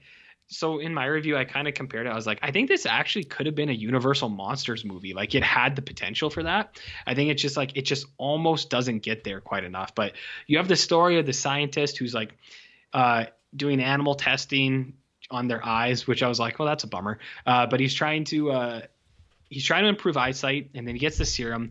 And then like once it starts working and he's testing on himself, it leads him down this path where it's like, accidental murder and things like that. And then bumping into a guy and they go flying out a window because his eyes are all fucked up now. And then you have the scenes like the operation. He's like, stand back, I'll deliver this baby. And they're like, what are you doing, you madman? And he cuts that guy's hand because he's going to cut that tumor out. Yeah, he's like, I see things you can't. So it's like they have all this really cool stuff layered. And then even when he becomes like a carny, and he's just like, I do think it's a great Universal monster, because like the best of those ones, like Frankenstein monster, they don't want it anymore, and he like almost doesn't want to do it anymore. But like he's just like, this is what life is now, and he's like, he can't control it very well, so he wears those glasses. And I think this is a sad bastard movie potentially, in my loose categorization of those. It's hubris. Yes, I think there's a lot of stuff to like here. What about you? I don't know your opinion of this thing. Well, I love this movie. I think it's like I am such a fan of this. I saw this. This is like I've seen this many years ago, and. Yeah, watching it again, I was like, most of it was still in my mind. I actually like one thing. I think this movie is ahead of its time in a lot of ways, because I feel like a lot of like the AIP exploitation movies from the 70s and a lot of things like that are like this movie. Like the template is of this movie. There's like the scenes of him like driving out in the like California desert, and like there's all the car chases and stuff like that. It just seemed like unnecessary. That is like totally like every one of those movies 10 years from now. Like they're always like, hey, let's just do some action scenes out in the desert. And this movie was doing in 63. I don't know if there's like a lot of that going on that I'm just not aware of. Like there's like the dragster movies that AIP was producing at this point. Maybe that was like more of a thing at that point. But in this, like it doesn't quite. This feels like a mashup of all these cool little genre ideas, like the monster movie, the mad scientist, Invisible Man, kind of things. But I like there's like such good little like. I think Ray Milland's way better cast here. Like his performance is 100 times better here. Like it's not as kind of goofy as Premature Burial, but his like, you know, because you kind of have this ramp up of like his goals. You have that scene with the monkey that I think is like super like well done, because it sets up this idea of like, what did the monkey see? And it's like the jaunt almost. Yeah. Right. It's like, what did it see? And then you're like, oh, it's just a monkey. I have a brain and I'm a man. And then, of course, as time goes on, he gets to see the same thing, the eye in the center of the universe. And and even after you tear your eyes out, can you still see? And there's like, I love that. The final shot of like kind of like this, like a camera kind of going around in a circle of a room, like over the end credits, is like really effective. Like this movie just seems like such a like an outlier in Corman's filmography, like, or it feels like he's not going to make a movie like this again, but others will. Yeah. But yeah, no, I think it's a very good time. Hell yeah, it's good stuff, man. Or how about Ray Milland's dance moves? That dance scene is so goofy. He's just like this old man hanging out with like grad students, and they're like, come on, man, dance. And he's like just kind of moving his arms like back and forth. And you can tell he's just like, I hate everything here. And it's wicked. And then just everyone's naked and you're like, what a fun party. And he totally looks like Ricky Gervais with sunglasses on. He does, doesn't he? Yeah.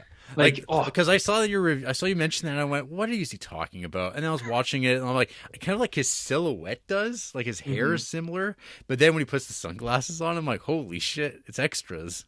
Yeah, you're like, "That's Ricky Gervais. He's there." It's like this is where he's been all these years. Who knew? Yes, X is pretty wicked, I think, and you know what I also think is actually pretty wicked is the Haunted Palace. Oh yeah, sure. For certain reasons. So the Haunted Palace, a warlock's home in his castle forever. Actually, sorry, are you done with X? Yeah, that's good. Yeah, it's great. Okay. A warlock burned at the stake comes back and takes over the body of his great grandson to take his revenge on the descendants of the villagers that burned him. Villages that burned him is what it says. So that's a typo. It does say that.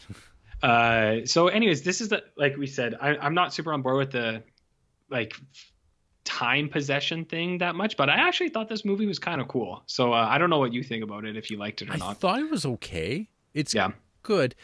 It looks awesome. Like the whole like the castle setting. I don't know. I feel like there's been yet another jump in the quality of the production.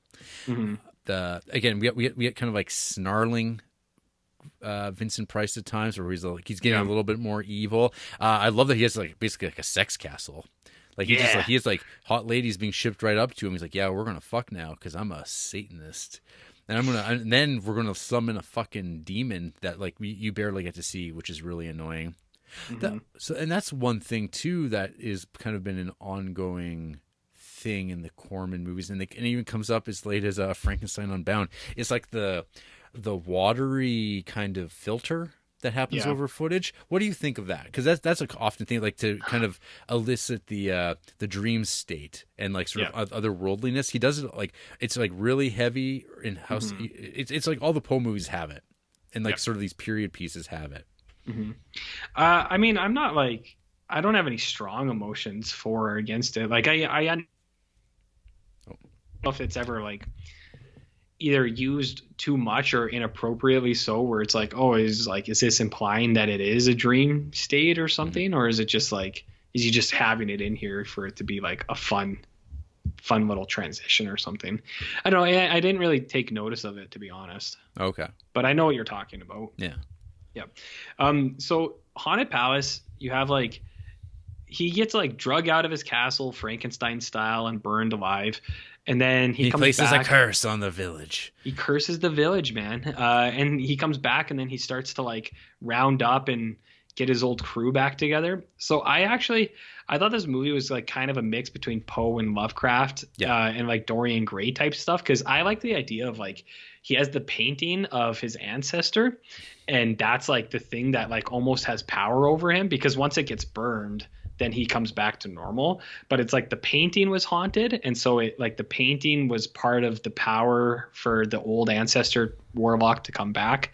And then I wish you saw it more, but I think the ending is cool, and like that's the Lovecraft thing where I think they're opening up this like this well into like into the earth, and there's just this like blue gill man, like tentacle demon kind of down there, and they're gonna sacrifice to it. So that was where I got like the Lovecraft vibe from it. I was like, that's really cool. I wish there was more of that. There's also the Innsmouth stuff with like eyeless people and webbed fingers, and like they're all like kind of mutant-y, and you're like, and like that stuff, like, and like it's all shot really well, like in the streets and the night scenes, but I don't know, it never really comes together as well as I hope.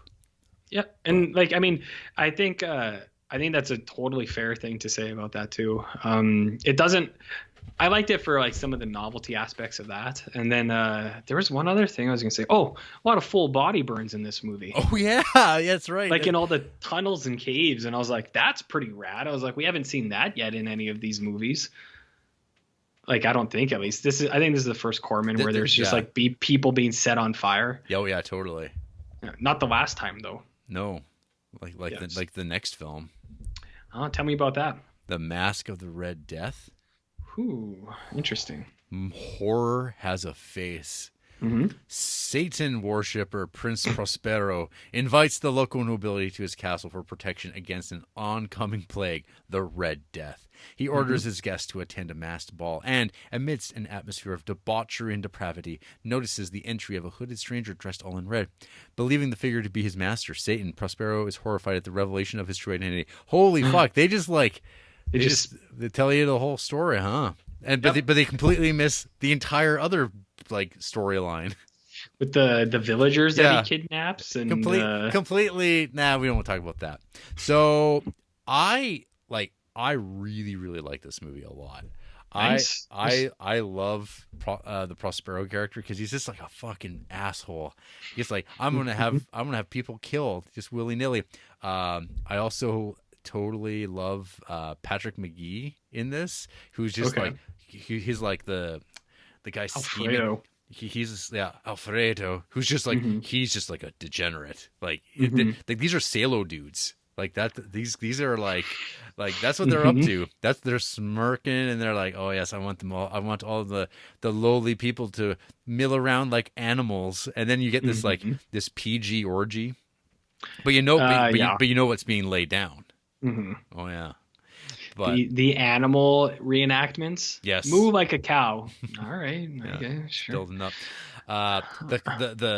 So in every way, this is like the culmination. I feel this is the true culmination of the Poe Corman stuff. Yeah. The colors and the designs, like he's getting crazier. There's like there's new colors introduced. There's like yellow rooms, and talking about like, I locked this man in this room, and when he left it, he never wanted to see the sun again. And then they go into like the red room, and then it's like, oh, don't go into the black room. And yeah, I mean, like the stuff with the villager stuff is like whatever. It's like, but it's like very Witchfinder General. Yeah, in some ways, where it's like the story never gets better for them. They're constantly, he's trying to like concoct these ways for them to kill each other for their own amusement, but they keep defying him, and it's angering him more and more. I love their attempted escape that doesn't go great, and his appearance all of a sudden. This movie looks amazing. And do you know who was the cinematographer of this movie, RJ? I can only guess Brett Ratner. Nicholas Roeg. Oh, really? Yep. Fuck, I didn't even look into that. That's pretty. I didn't even know Nick Roeg was a cinematographer before directing, I guess, or did he just double down and do both? He did. I mean, he shot Walkabout as well. He shot and performance. Like, so he directed and shot some of his own stuff. But yeah, no, he was the cinematographer of this son of a bitch. And that's why, like, there's like some shots in this that I'm like, that makes a lot of sense. Because I think this is like the best looking of the color movies, I would say. But yeah, this is probably might be my number 2. Massacre of the Red Death. Yeah, just like second only in second. Yeah, Intruder, Mask of the Red Death, and then like House of Usher, Bucket of Blood, and off the top of my head, and probably actually The Man with the X-Ray Eyes would be in my top 5. Nice. I was going to say something to be named at a later date if we haven't got to it yet. If I know you're a big Frankenstein Unbound fan. We'll get there. Yeah, no, Massacre of the Red Death is wicked good. This is one too that's been on my radar forever, just because I think it's probably Corman's most well-regarded, most popular movie, most popular, and it's one of Vincent Price's most popular as well, I'd say, because like going to Vincent Price's page, you have like Edward Scissorhands, Great Mouse Detective and stuff, but I think things that are like where he's actually at the forefront, this has got to be like one of his most popular as well. I also like real piece of shit Vincent Price. It's awesome when he's just going around. He's like, get on your knees, slave. And he calls everyone peasants and stuff, and it's fun through him, because you know how we all want to be kings, calling people peasants and things of that nature. Massacre of the Red Death is awesome, and I do like the like band of like conspirators that you were talking about, like the Eternals or whatever they're however you describe those guys are wicked. Like the Judas Phantom Stranger Travelers right, or whatever, because did I just make that up, or is one of them implied to be like that was an Phantom Stranger? That was a Alan Moore thing from like that Judas was is Phantom Stranger at some point. So like I think those guys are wicked, and color's awesome. All this stuff with the whole ending, like the ending, the use of like when death just starts kind of passing over people, and then they're just dancing, the dance macabre stuff, and then Vincent Price is like, well, I'll be spared, I'm the true believer, and that whole stuff, like, it's so great. I like your Vincent Price voice. I think you should bust that out more often. It's wicked. It's one of the best of what we did here so far. That was a great rewatch for me. Then The Secret Invasion. Wow, this movie had things that I was not expecting to have pop up, and you can explain it, but the scene I'm talking about. I was just like, holy fuck. That was definitely a game changer. But I was thinking, but I don't know if it was so. The Secret Invasion 64, the daring plan, the staggering odds. During World War II, convicts are recruited by the Allies for an extremely hazardous mission. So Mickey Rooney's in this, and he's hell yeah. He stinks. He's such crap. But this movie also has Henry Silva, who I'm not sure if you're super familiar with. Not being a man who watches a lot of like Italian movies, where he's like a staple of like Italian shit movies for like a long time. He's a very peculiar looking man. Yeah, I've seen him in Ocean's 11 and Alligator.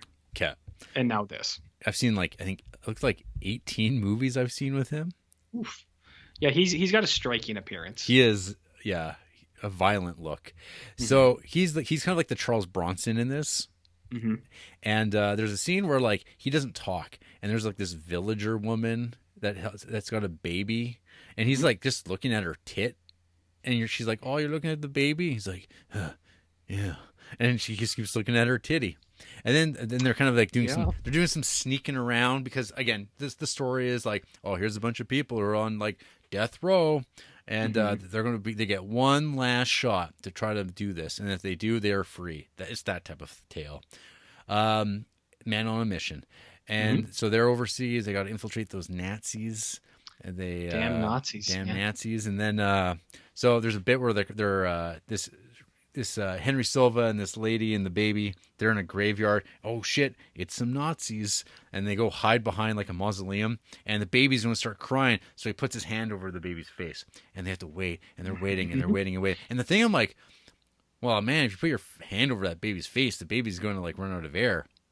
Mm-hmm. And then, like, 30 seconds later, oh, they're gone now. The baby's fucking dead. You're like, oh, whoops. It's like, oh, hardcore. Hardcore. Like, I was watching it. I had no idea it was coming. And then you're watching it happen. You're like, no, they're not going to do what you think is going to happen. And then it happens, and you're just like, what the fuck? Like, I was genuinely surprised by that. I was like, I can't. And then, like, even the aftermath too, where the character's just like devastated, and everyone's like, well, he killed the baby. And they're like, what? They're like, he killed the baby. And then it's just like, Jesus Christ. It's pretty rough, dude. It was all of them or one of them. Man, what are you gonna do? We've all been there, right? We've all killed a baby here and there. Yeah, so Secret Invasion, it's like it's Dirty Dozen type stuff, and I didn't mind it. I thought it was okay for what it was. It was a nice change of pace. Yeah, exactly. Yeah, I think it was his biggest movie too. I think. Oh, really? I believe it's his biggest movie, like for budget and everything like that. It was shot in Yugoslavia because that's where basically all the World War II movies were being shot because it was cheap and they had all the munitions, so it was even cheaper. Yeah, but yeah. Yeah, it's... Or actually, St. Valentine's Day Massacre, I think, is actually his big... That's like his studio movie. Okay, and that makes sense, too. Yeah, that's so we're almost there. Yeah, almost there. And then wrapping up the Corman Poe cycle is the Tome of Ligeia. Even on her wedding night, she must share the man she loved with the female thing that lived in the tomb of the cat. So I watched this movie for the first time back in 2012, and it didn't leave much of an impression. I gave it 2.5 stars back when, and I was kind of excited to give this a whirl again to see, hey, maybe everything's changed, everything's improved, and I'll have a new appreciation for it. Because I've seen some people who say this is their favorite, and I don't know about that.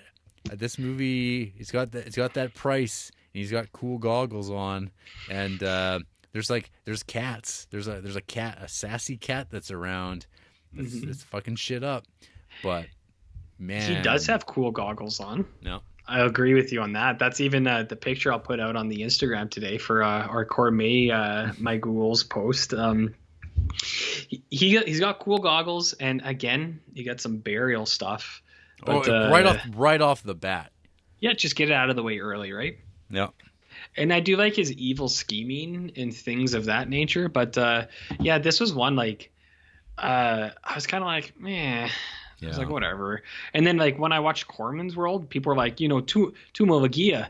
They're like, that's one of his top notch ones. And I was like, what? I was like, what are you guys talking about? No idea where that comes from. So yeah, like I don't know, because I think I went in right before you were gonna say, well, whatever. But my opinion is, well, whatever. I was like, I like all the other Poe ones way more, and this one I was just kind of like, it's fine. It's more of the same. Yep. So. Yeah, I kind of flat note, and also I'll mention that like the Scream Factory Blu-ray of this I was watching, the picture on this one's not very good. Like it looks it's like the worst looking of like any of the movies I think of the Poe stuff. The colors are way more flat. I don't know. It just the movie just it's just flat, man. Nothing special. The poster's awesome. Poster's cool, yeah. Little cat arrowhead pointing down, little downvote. Yeah. Yeah, and I don't know who doesn't like spooky cats, but spooky cats, they're ghosts. Tell me about the most terrifying film of your time. The Wild Angels? Yeah, why not? Ugh. Peter Fonda plays Heavenly Blues, the leader of Hell's Angels chapter from Venice, California, while Bruce Dern plays Loser, his best pal. When they both botch their attempt to retrieve Loser's stolen bike, Loser ends up in the hospital. Nancy Sinatra plays Mike, Blues old lady, and Diane Ladd plays Loser's wife, Dern's real life wife at the time. This is like, who gives a shit? I heard, Jared, that this is the pretty much the premortal Easy Rider. So this is the thing where like people just start like fucking jerking themselves off, and Peter Bogdanovich is like, yeah, I worked on this and I got beat up by some Hell's Angels.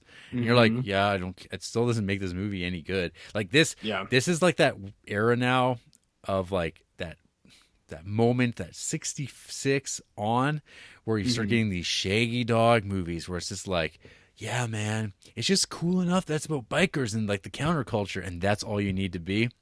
It's going to get worse though. And it gets worse. But yeah, this did not engage me at all. I like Easy Rider just fine. But yeah, this, like, I don't know. I want my biker exploitation movies. I want dudes getting like fucking chain beat left and right. I want bikers terrorizing towns. Not this like lots of long drawn out funeral scenes and then like freak outs, and then this woman gets raped and the priest is all tied up. And this Wild Angels, I am not a fan. I do like some aspects of the biker stuff, but there's a like Peter Fonda's like speech at the end. He's like, we're here to like have fun and get loaded. I wanted like all I imagined was like the camera to cut to a guy with an electric guitar being like, because it's just like, it's like, who's this appealing to? Like I don't know, like kids who are just like, we're gonna party, man. And it's like, that's cool. I like partying too, man. Well, I like you watch some Wild Angels, then you head out and go to Woodstock, and then another year later you can watch some Billy Jack. Yeah, you can do some LSD. Born Losers, man. I know. So like I get it, but I was kind of the same way where I was kind of like, I don't know. Yeah, I think this is a weak sauce biker movie. I think way better ones are going to be coming out around the same era. But yeah, this one, I don't know. I did like seeing Bruce Dern. Yeah, Bruce Dern's always cool. You'll see him again right now in the St. Valentine's Day Massacre. Hell yeah! His Corman's studio picture. The shocking truth about events leading up to one of the most violent days in American history. Chicago, February 14th, 1929. Al Capone finally established himself as the city's boss of organized crime. In a North Side garage, his hoods, dressed as policemen, surprised and mowed down with machine guns the key members of Bugs Moran's rival gang. The film traces the history of the incident and the lives affected, and in some cases, ended by it. So, sure. George Segal's terrible in this. I think he's a big old mug eating his sandwich. Oh my God. I think he's terrible. James Robards is like a really weird cast for Al Capone. Like why? Like, I don't know. It's just like this whole movie is got some decisions that like are head scratchers for me. Yeah, it's so I actually liked the presentation of the movie where it's like the narrator and it's like this is Jimmy Pickett Smits. He is a pickpocket who likes trout and he eats trout on Tuesdays. This was indeed the last Tuesday he would be eating trout. And then it's like da da da da da da, and he gets like mowed down. I was like, that's really cool. That's fun. I actually watched this. There was a day this week where something, I can't remember what happened. Something like woke me up outside. There was like a loud noise or something, and I was up at like 5 a.m. So I was like, whatever, I'm up now. So I was really tired still, and I was like, I'm gonna watch St. Valentine's Day Massacre. So it really kind of helped me wake up, and I liked the narration. The cast. That sandwich scene. What's the cast? Say that about the cast again. Oh, I said it was a little off, like you said, where like James Robards, he's just always like, wah, see? And George Segal, my God, his sandwich stuff is just horrifying. And then did you catch Jack Nicholson in this with his weird accent? No.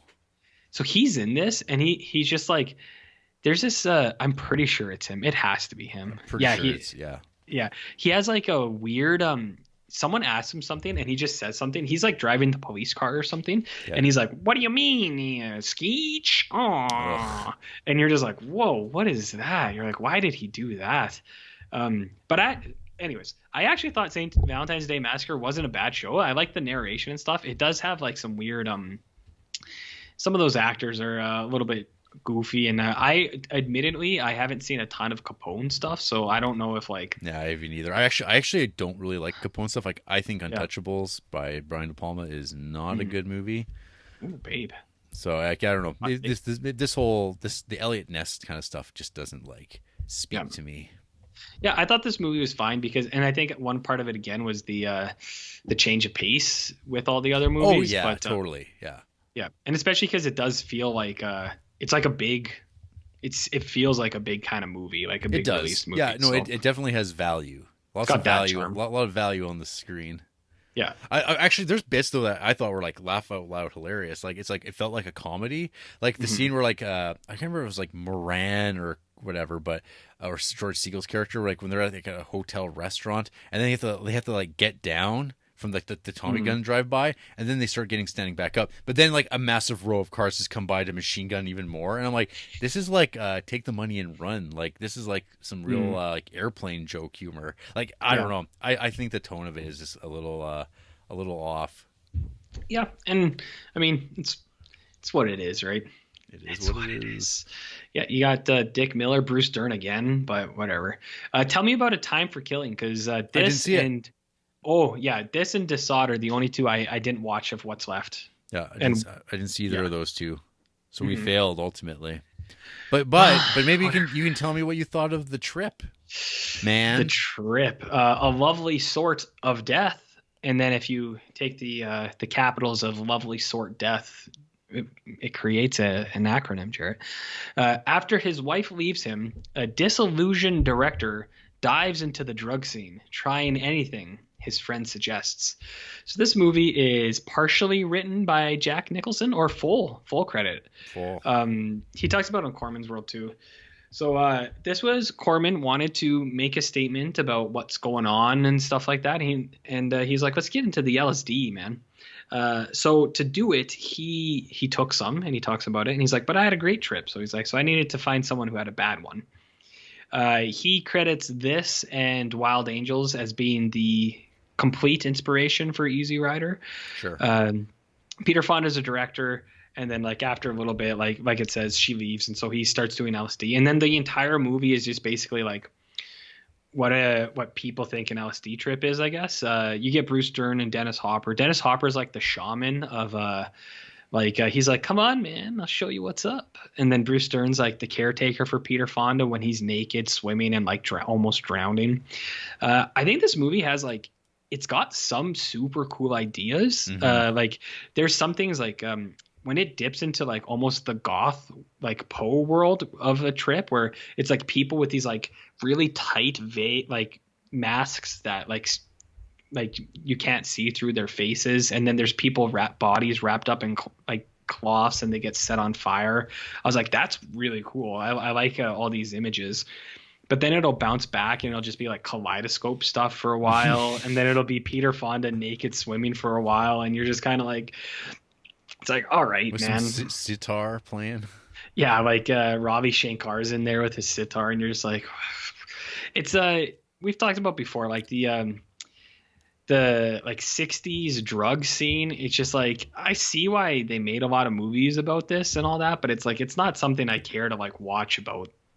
Like I don't have that big of an interest in it to like watch a movie about it. So I think it's got cool images, but on the whole, it's like, whatever. It's very skippable. Yeah, it feels more of a cultural artifact than like an actual enjoyable movie.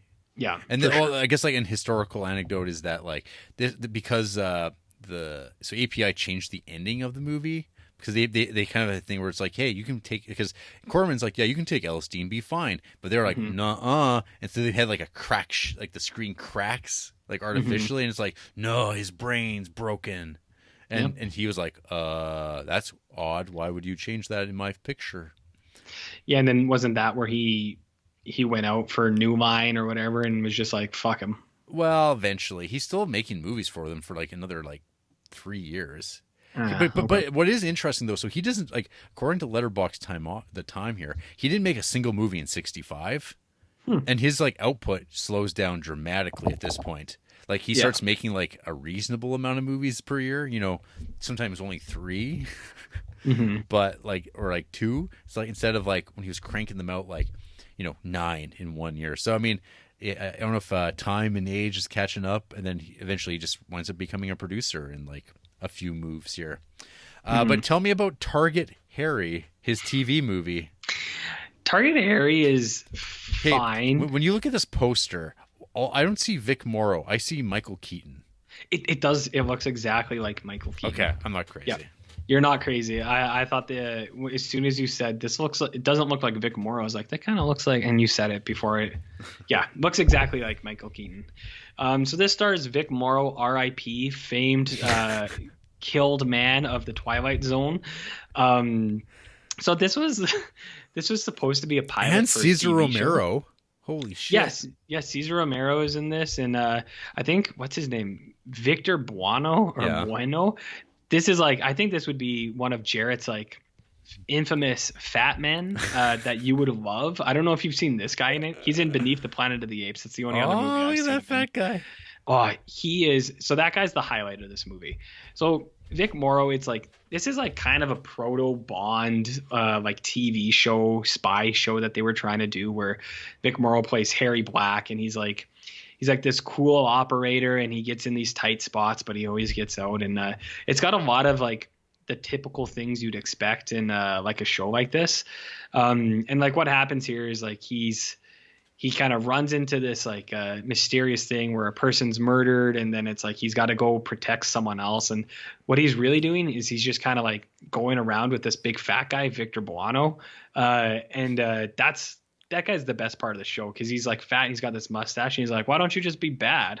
And Vic Morrow's like, no way, man, I'm Harry Black. And he's like, all right, Mr. Black, whatever.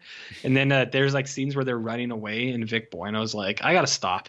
He's like, you keep going, whatever. He's like, I don't care anymore. And he's like, no, we got to keep going. He's like, man, whatever. Because he's just like, I'm done running, but not like because like morally. He's just like, I'm tired. So whatever. It's honestly, there's not much to Target Harry.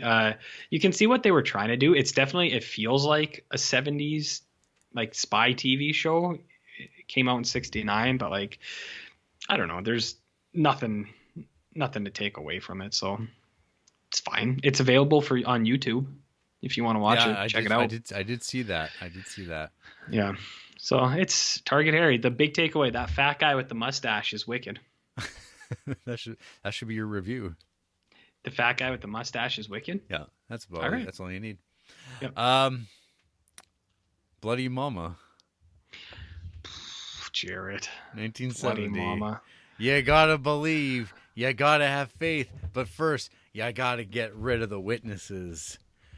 Sexually abused as a young girl, Kate Ma Barker grows into a violently powerful woman by the 1930s. She lovingly dominates her grown sons and grooms them into a pack of tough crooks. The boys include the cruel Herman, who still shares a bed with Ma, Fred, an ex-con who fell in love with a fellow prisoner, and Lloyd, who gets high on whatever's handy. Together, they form a deadly, bizarre family of Depression-era bandits. Interesting. You know what movie this reminded me of, Jared? Mother's Day? Mother's Day. Directed by Charles Kaufman. Tell me about Bloody Mama. Well, this movie I've never seen before. I imagine that it was like made in an era to capitalize off of the success of Bonnie and Clyde. Sure. And the movie opens up with a man and his two sons chasing down his daughter, their sister, so he can rape her. Yep. In the woods.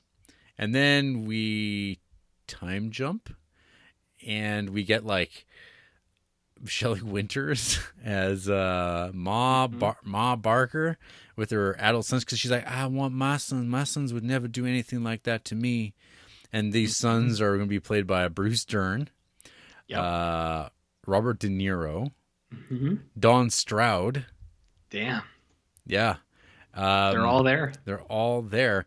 And this movie is pretty lousy, which I wasn't expecting to be this. Like, I don't know what this was going for. Like, it feels like very 70s, and the type of like, it looks right. It looks totally different than anything else that Corman was making up to this point. Like, it feels tonally so different. Like, something's happened. Like, he is now like, he doesn't care anymore. And he's like making movies like, it's out of his hands, and he's just like, I'm going to make this story. And people like violence and sex, even if it's incest. And like, I don't know. It's like, it seems like you get the sense like, is Ma having sex with all of her sons? Yeah, that's what I took from that. Yeah, so you're like, is this part of canon? Is this like factual history of Ma Barker? Was she banging her kids? I don't know. I don't know anything about that. I'm not really familiar with this particular kind of character of the depression criminals. That one just hasn't really come up for me. But yeah, this is just kind of like a weird tonal mess. I hate the Shelley Winters reading over these like sarcastic like speed runs of like footage of like stock from like what's going on in the world. I grew up in this period, and it's like ironic. Like it's like and then some good fellas came along, and it's like the Klan, and you're like, so like, do we need to double down that this person's like a piece of shit? We just need to add more levels of like, these are really bad people, and like you're not like, you're supposed to be able to like romanticize them, I guess, if you want to like have that Bonnie and Clyde vibe where people want to relate to it. Nobody wants to relate to Bloody Mama. No one's rooting for anybody in this. The sons like do the only decent thing at the end, where it's like they want to let the guy go because he can't recognize us, and then it just keeps building on to that, and you're just like, this movie is quite a disappointment. Sure is, man. I thought the poster looked cool, and I was like, Bloody Mama. I was like, that sounds wicked. But then I was watching, I was like, it's like, okay, so they raped some people. Gotta go to a new town. And there's like, oh, they raped some people. Gotta go to a new town. And it's like, it felt like that was just like, it is like Robert De Niro's like, she was there, Ma. She was just so pretty. I just had to take her. Dump a body in the river. It's like, all right, boys, I know you ain't do no harm. We just go on to the next town. It's like, boys will be boys. And I was just like, what is this? I didn't get much out of this thing at all. Like, I thought it sounded cool, but the execution with all this just this like sex rape family, I was like, it's like not exactly my bag. So I mean, all those things sound like my bag. Like, this is Vinegar Syndrome stuff. Sure, but this just like, I don't know. It felt like calculated. It felt like, how do you calculate making this movie? Like, it just seems like such a mess to me. Yeah, you know? Yeah. It's a weird one. Speaking of mess, Gas from 1970. What's it more like? Ass. Tell me about Gas, Jarrett. Invite a few friends over to watch the end of the world. A gas is let loose upon the world that kills anyone over 25 years old. So, sure. RJ, I feel like in some ways we've met up full circle to like, this is the kind of thing that Lloyd Kaufman was making in in his early days. Yep. Really lame, shitty comedies. And it's odd that like Corman's like exiting making film outside of producing films here. And this is like one of his things. Like, I'm gonna make a movie totally to capitalize on these like bad, lazy, shitty stoner comedies. But it's gonna be a post-apocalyptic, I guess, with hippies, and everything with hippies is like, well, it's gonna descend into like guys with bike helmets riding around in the desert. Like, it's just like the most tedious piece of shit. Yep. And it's it's Bud Cort making his way around, and it's actually, I think what you said makes a lot of sense. It is kind of like Trauma, where it's like teen comedy. It's like, what if there were no parents, man? Then kids are going to have to be doctors. And I like how that's like the leap that they go to. It's not great, and like the comedy stuff I don't think is very good either. And it's one of those things, it's like, it just seems it's very dated at this point. So fuck, like, I don't know. Gas is not good, man. And I think people who might like it, I don't know if it's genuine, if it's just part of the irony crowd or something, but it was not an enjoyable 70 minutes or whatever. A real chore. You know what else was a real chore? well, I think one of the longest running movies of the month at 97 minutes. That might have been actually. I think there's one that was like a little bit longer. I like St. Valentine's Massacre might have been, or Secret Invasion. One of those two I think were longer. But Von Richthofen and Brown. Von Richthofen and Brown on April 21st, 1918. Roger Corman's passion project. Really? Yeah, he wanted to make this so bad. He wanted to make this for like 8 years. Wow. Well, I didn't really get that from it, but yeah, nobody did. On April 21st, 1918, the Red Baron of Germany and the Black Sheep of the RAE met in the skies of France. RAF? RAF. I'm trying to read the little poster. One came for a gentleman's duel, the other to kill. Spend time on both sides of World War I, partly with German flying ace Baron Manfred von Richterhoff, played by not Jude Law, John Philip Law, a.k.a. the Red Baron, and his colorful flying circus of Fokker fighter planes. During the time from his arrival at the war front to his death in combat. On the other side is Roy Brown of the Royal Air Force, sometimes credited with shooting Richterhoff down. I like how it's sometimes credited because like they don't actually know, right? No. So this thing starts off with a pilot just flying over a field, and there's just a lone horse in the field. And so the pilot in this like little single propeller plane decides to go down about 10 feet away from this horse and just chase it for a while. And you're watching it and you're like, is this to like show that this man is like evil and like just is out to like hurt things, or is this just a shot of Roger Corman wanted of a plane chasing a horse really closely for like 5 minutes?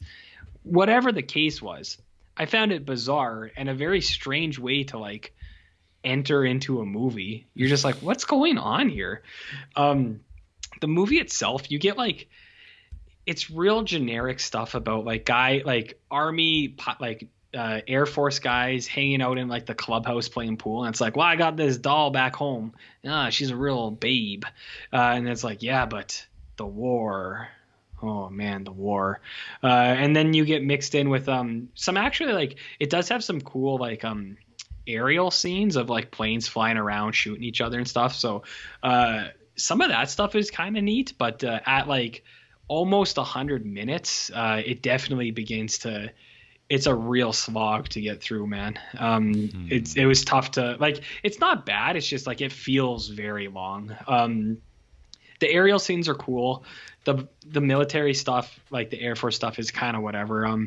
I'd say if you're interested in World War I aerial fighting, you'd probably enjoy it more than I did. But I don't think it's like horrible or anything. It's just like I was like this doesn't have much for me. Yeah, I'm glad I skipped it.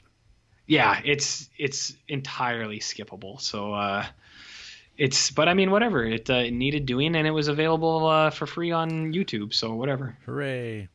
So yeah, I mean, after he makes that movie, he starts up his New World Pictures.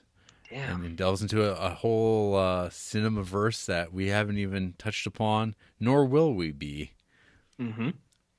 But I know you did watch Death Race 2000. Yeah, I did. I had never actually seen Death Race 2000. So I knew about it forever. And I've seen the, was it the Jason Statham remake? Yeah.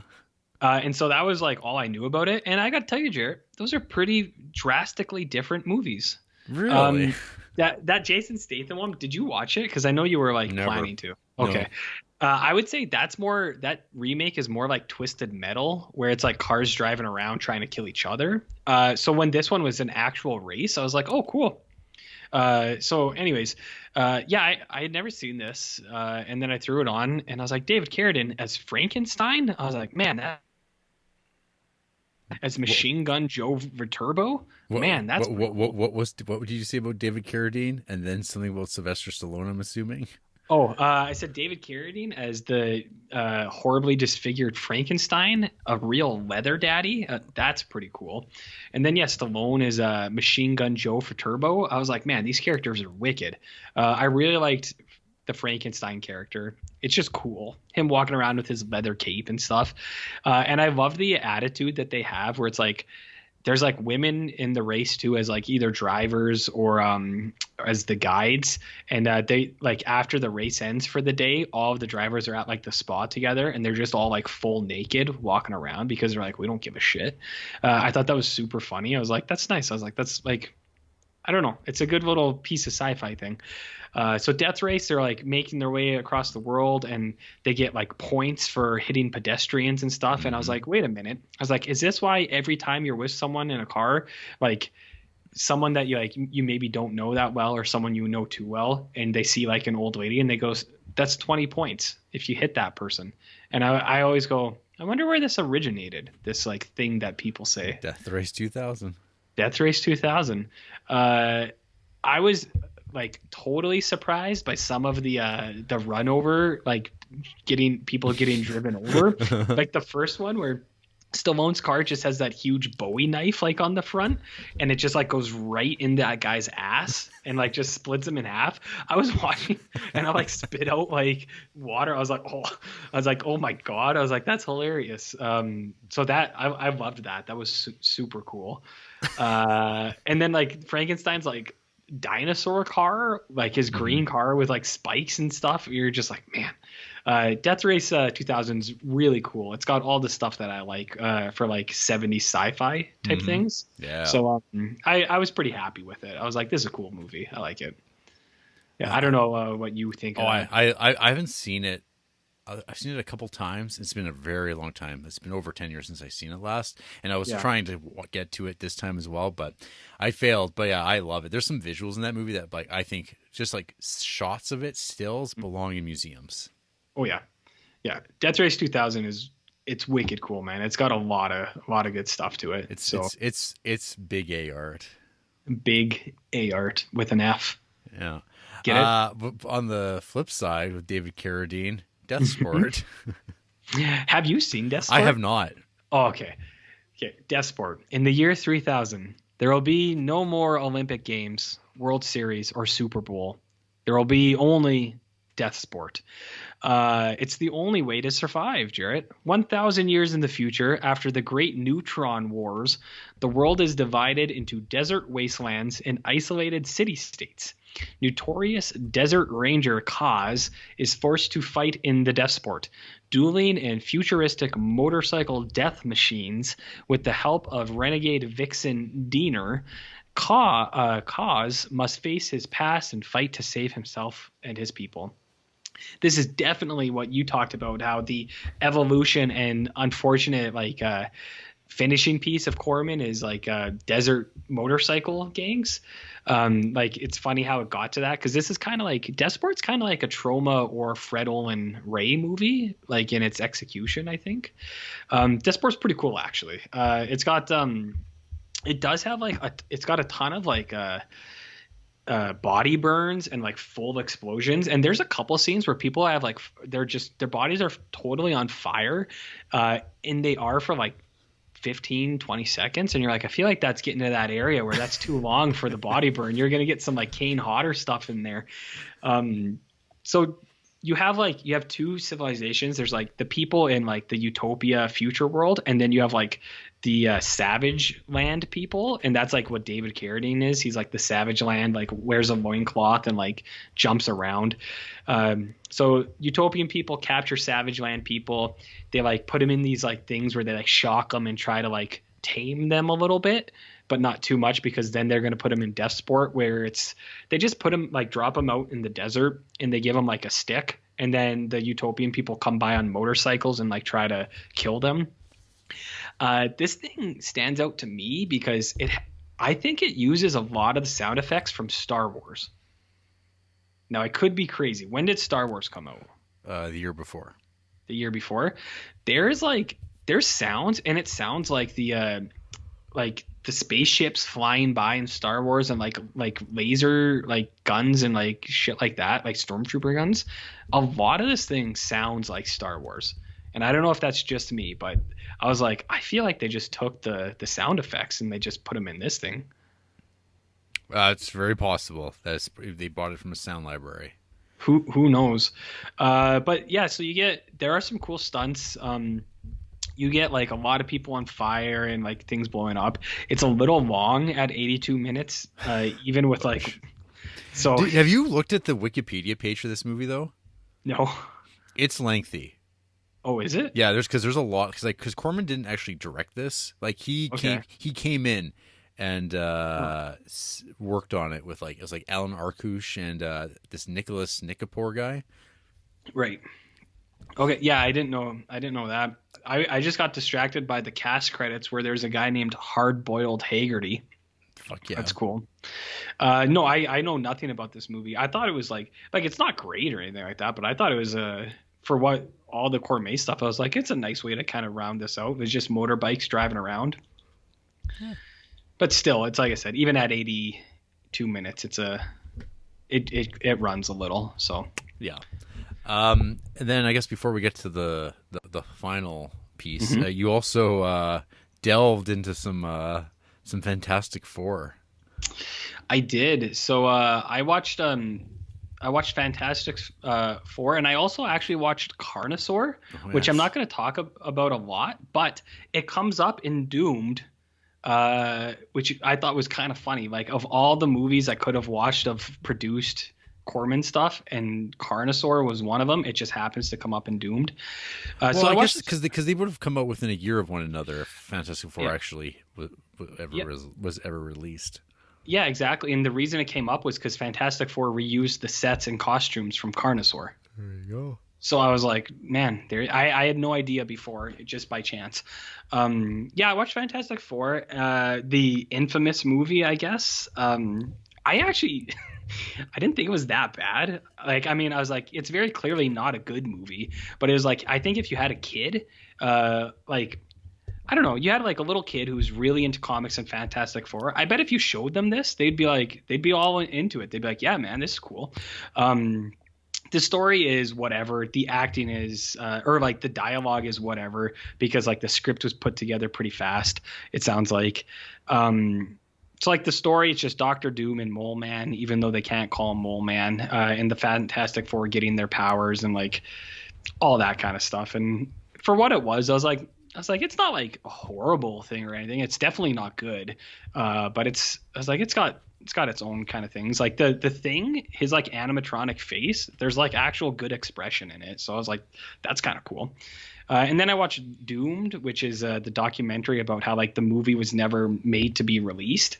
And like, I see why at the time, and especially like when the Fantastic Four movie came out in the 90s, and then when the Doomed thing came out like 5 years ago, I see why it was like this big talking point, and especially for like the actors and everyone else involved. But I also was kind of just like, isn't this like always hasn't this always been the case for Fantastic Four? Is like the last movie that came out, that was the same deal too, wasn't it? They just had to like rush it along to keep the rights. So it's like, this just seems like that's just what the property is. Like they're just like putting out shit ass movies to withhold the rights. It shouldn't be that hard. It shouldn't be that hard to make them, but and that's what I mean, where it's like the movie itself, like I think this came out in 94. How old would you have been? 32? 11. I bet you would have thought this movie was awesome. I was like, 11. Well, I mean, I remember maybe I was like 9 or so. I was like going to the video store trying to rent anything superhero, anything. I would be all over. Yeah, and like that's what I mean. Like it's not good or anything, but like I think like an 11-year-old kid, you would have loved this shit for sure. Because when I was a little kid, I would have loved it too.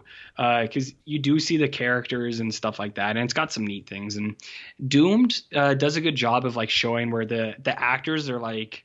The actors, the production, they're like, we all thought this was like actually going to come out. And it wasn't until afterwards that like we realized it was never going to come out and things like that. So they were all like bummed out about it and stuff. And you hear them like talk about it, and they have like interesting points. The one thing I was going to say I started like 8 hours ago is the guy who plays Reed Richards. I think that guy's an asshole.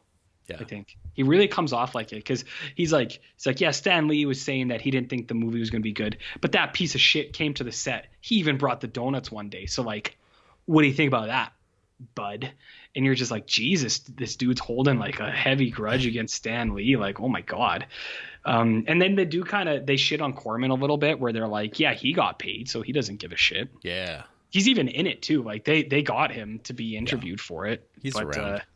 Yeah, he's just like, yeah, I'll talk about it. He's like, yeah, he's like, I thought it was going to be made, and then the company bought it from me, and then they buried it. And he's like, what are you going to do?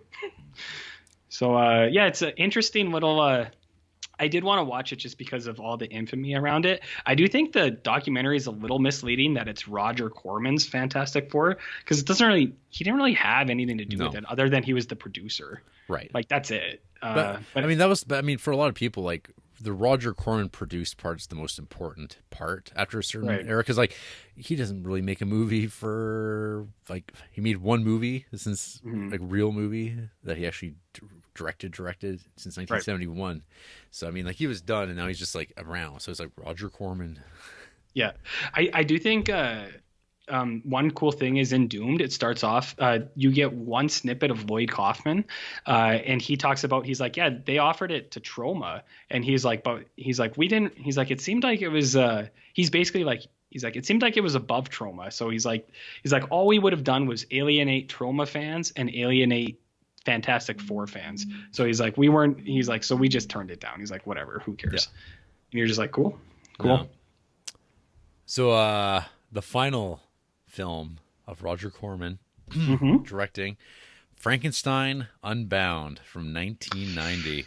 Oh baby, you know it. The synopsis: the ultimate weapon, claimed to be safe for mankind, produces global side effects including time slides and disappearances.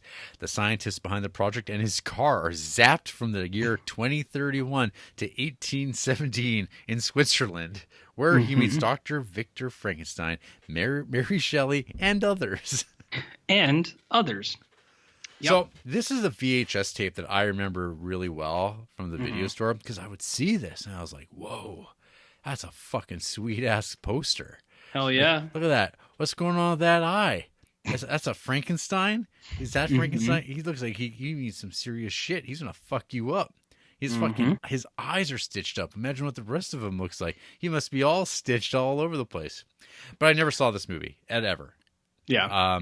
I went into this not even looking who was in the cast, so I was learning as the credits rolled. And first off, you see John Hurt, you go, wait, what?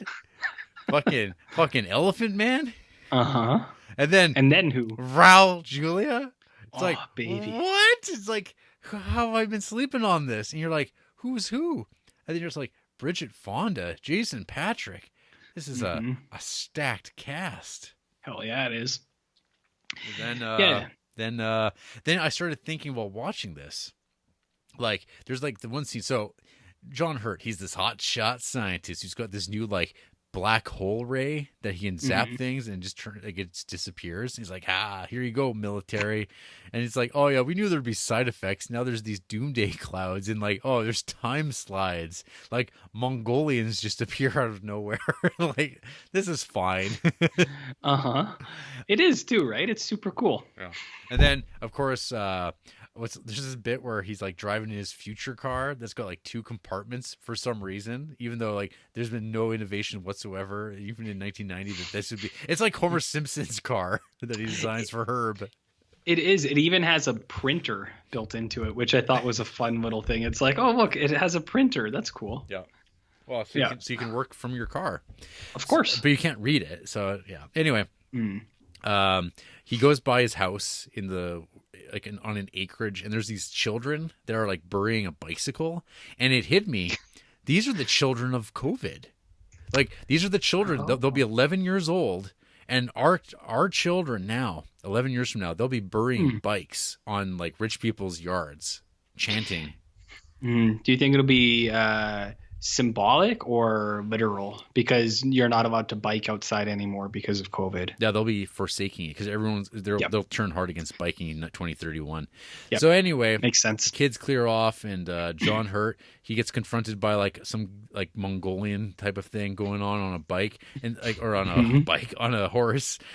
Yeah. He takes a spear, he throws it, but then it goes, and then it gets sucked back into this giant like very like vaginal opening of a time rift, and then Sure. John Hurt and his car get sucked in, and then they wind up back in the past in King Arthur's court, kind of. And so he's driving around. He's going to cruise around. He actually, before he does that, though, he walks down to a village nearby, and he meets all these old-timey people. He sells a ring for 50 pence, and he runs into Raul Julia Gomez. And, of course, in the conversation, he's like, oh, who are you? Oh, I'm Dr. Frankenstein. And it's like, what? And you're like, yeah. That's like that's crazy. Dr. Frankenstein didn't exist, or did he? And so he leaves. He goes and parks his car in a stable, and then something happens. He goes to like a trial where he meets Mary Shelley, but she's not Mary Shelley yet. He comes back and he gets a new suit, and then he has a whole new walk. He's not like walking around like Vince McMahon anymore, who I kept thinking like he's got the swagger of Vince McMahon. But yeah, he does. He sees a trial for this young woman. It's like, oh, you killed this guy. And even though it's like, but I saw a giant footprint, it was a giant man. And then we're introduced to the monster, who resembles like if a pro wrestler had decided, I'm going to like be a troll doll. Yeah. It's like a troll doll, but he also has like, is it like plates sticking out of his head? Like discs. And I thought it was wicked. I was like, I love how bulbous his head is, because it's just fucking enormous. And he's got these plates. You're like, man. I was like, I don't know about you, but I was like, I like this monster. He's cool. Yeah. So this is kind of like the Bride of Frankenstein era of the story, where like Frankenstein's been invented, and now he wants a bride, but Frankenstein's not giving it to him, and he's like, well, I'm going to kill bitches until you do. And it's like, well, fucking go and do that, because I'm a scientist and I'm all about science. Hell yeah. And of course, Nick Brimble playing the monster, he goes off, and there's like some, I don't know. Oh shit! Actually, his bride, is it Bridget Fonda? Is his bride? Well, she's Mary Shelley. Yeah, I don't know. I barely remember that Bridget Fonda was in this. Yeah, Elizabeth. So Catherine Rabbit. Yeah, she's so she gets like her chest just torn open by like with like a flick of her wrist, because the monster's super strength. And of course everyone's like, John Hurt did this, let's hang him. And then the monster shows back up and he fucks people up. Oh yeah, he rips a guy's arm off and punches another. He kind of does like the spinning elbow, like John Jones style. And fucking knocks this other dude's head right off. Oh, he's punching heads off of bodies, and he's also like, he's ripping off limbs and punching heads off bodies. Yeah. It is spectacular. Yeah, he's fucking people up. Oh yeah. Frankenstein fucks. Frankenstein fucks. And then so now she's dead. And because this, of course, forces Raul Julia to reanimate her. And, of course, Raul Julia is like, hey, John Hurt, you're going to help me do this, right? There's a B plot with, like, oh, Mary Shelley and, like, Byron is, like, they're around and they're banging because they're libertines. And now John Hurt's like, hey, I know you. Because he's ignoring all of Captain Kirk's advice about not changing the past. He's like, hey, here's a car. Do you want to see my wristwatch? Hey, you're going to write a famous book, bitch. Here it is. Yeah. So you don't have to write it anymore. I printed a copy of it in entirety off for you. Yeah, you have no agency because I saved the day.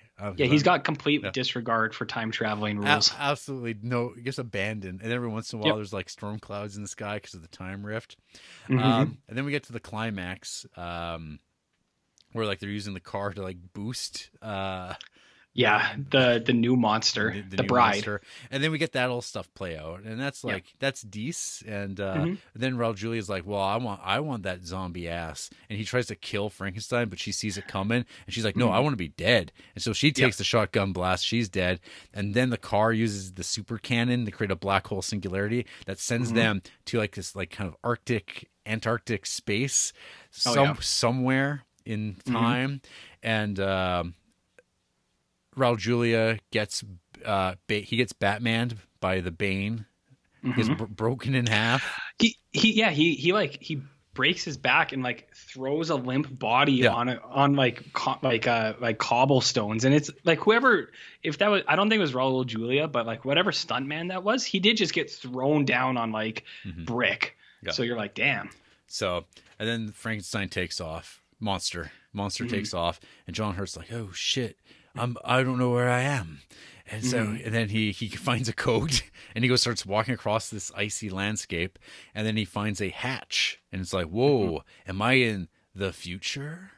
Ooh, a post-apocalypse? And sure enough, he is.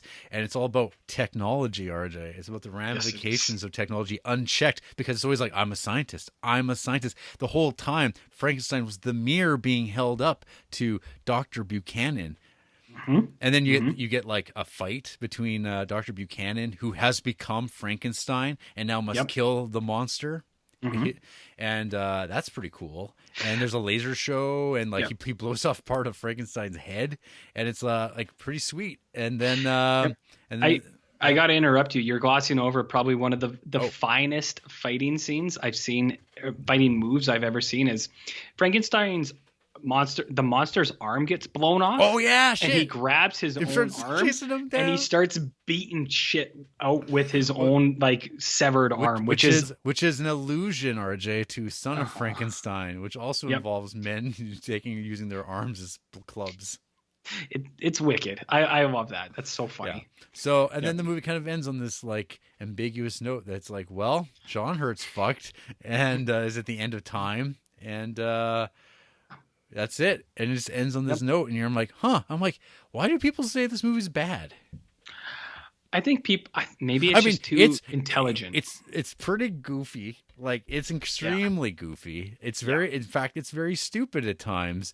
And like this, but like, I think Frankenstein looks a little silly. Raul Julia is good shit. John Hurt's fine. But yeah, I think the end of the movie is really good. And it seems like they had this idea at the end of the movie, and they had to get there. And it's very, I love the idea that it plays out the way the novel does, like in like, the Arctic and tracking down the monster. Like, it's all there. And this idea of technology, and I don't know. I think this movie is pretty cool. I agree, man. And I think I told you way at the start of May, I was like, I'm pretty excited for Frankenstein Unbound. I was like, that movie sounds awesome. Like future DeLorean type. Totally DeLorean. Raul Julia, like, so wicked.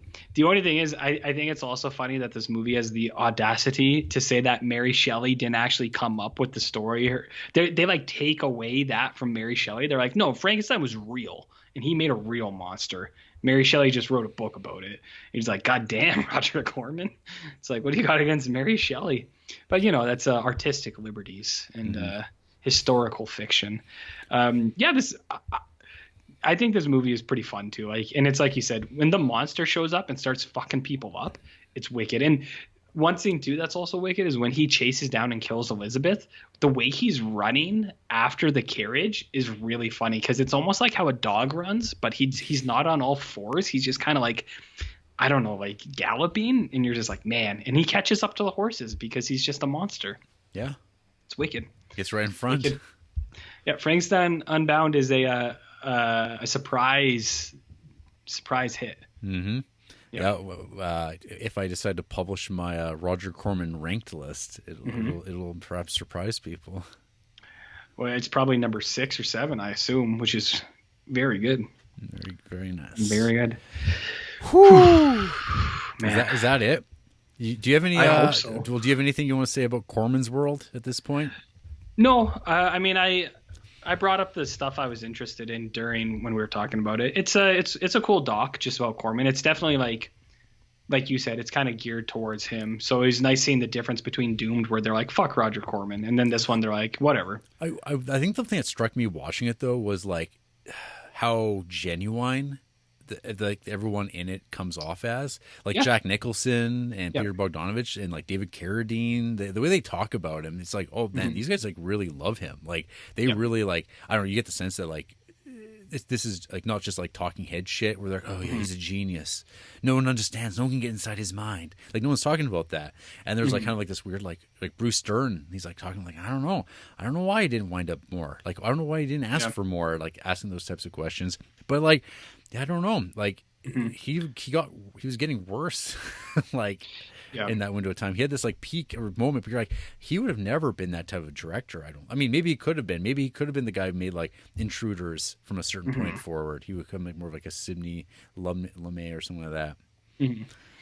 No, I agree with you, and that was the one thing I said earlier about like Jack Nicholson too, where he's like, he's like, it's kind of embarrassing those earlier roles I had, but he's like, Roger gave me work for 10 years. He's like, so I love him for that. He's like, because I wouldn't have made it if and he not starts for that. And he starts crying. Well, he has a cigarette, and then he talks about how he's like, it's about money, baby. And then he says something where he's like, Roger, if you just given me more money, I would have cut you in on Easy Rider. And he goes, and you're just like, God damn, Jack. Well, then it reminds me of the time that Jack Nicholson spilt homemade chili on the court, and he's been banned from sitting front row at Lakers games. It's awesome. It's awesome. What a fucking like what? Really? My homemade chili. He's like in his fucking Tupperware, and it tips over. He's like he's like a fucking bum.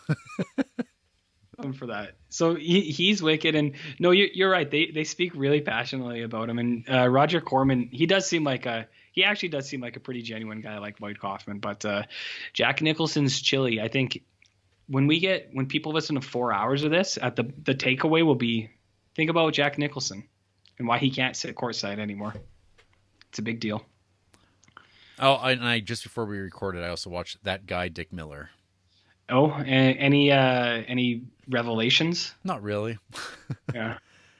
Nice to see, though, I guess. Yeah, it's a recap of like the Corman era, and then talks about like how he showed up in all the New World stuff as well.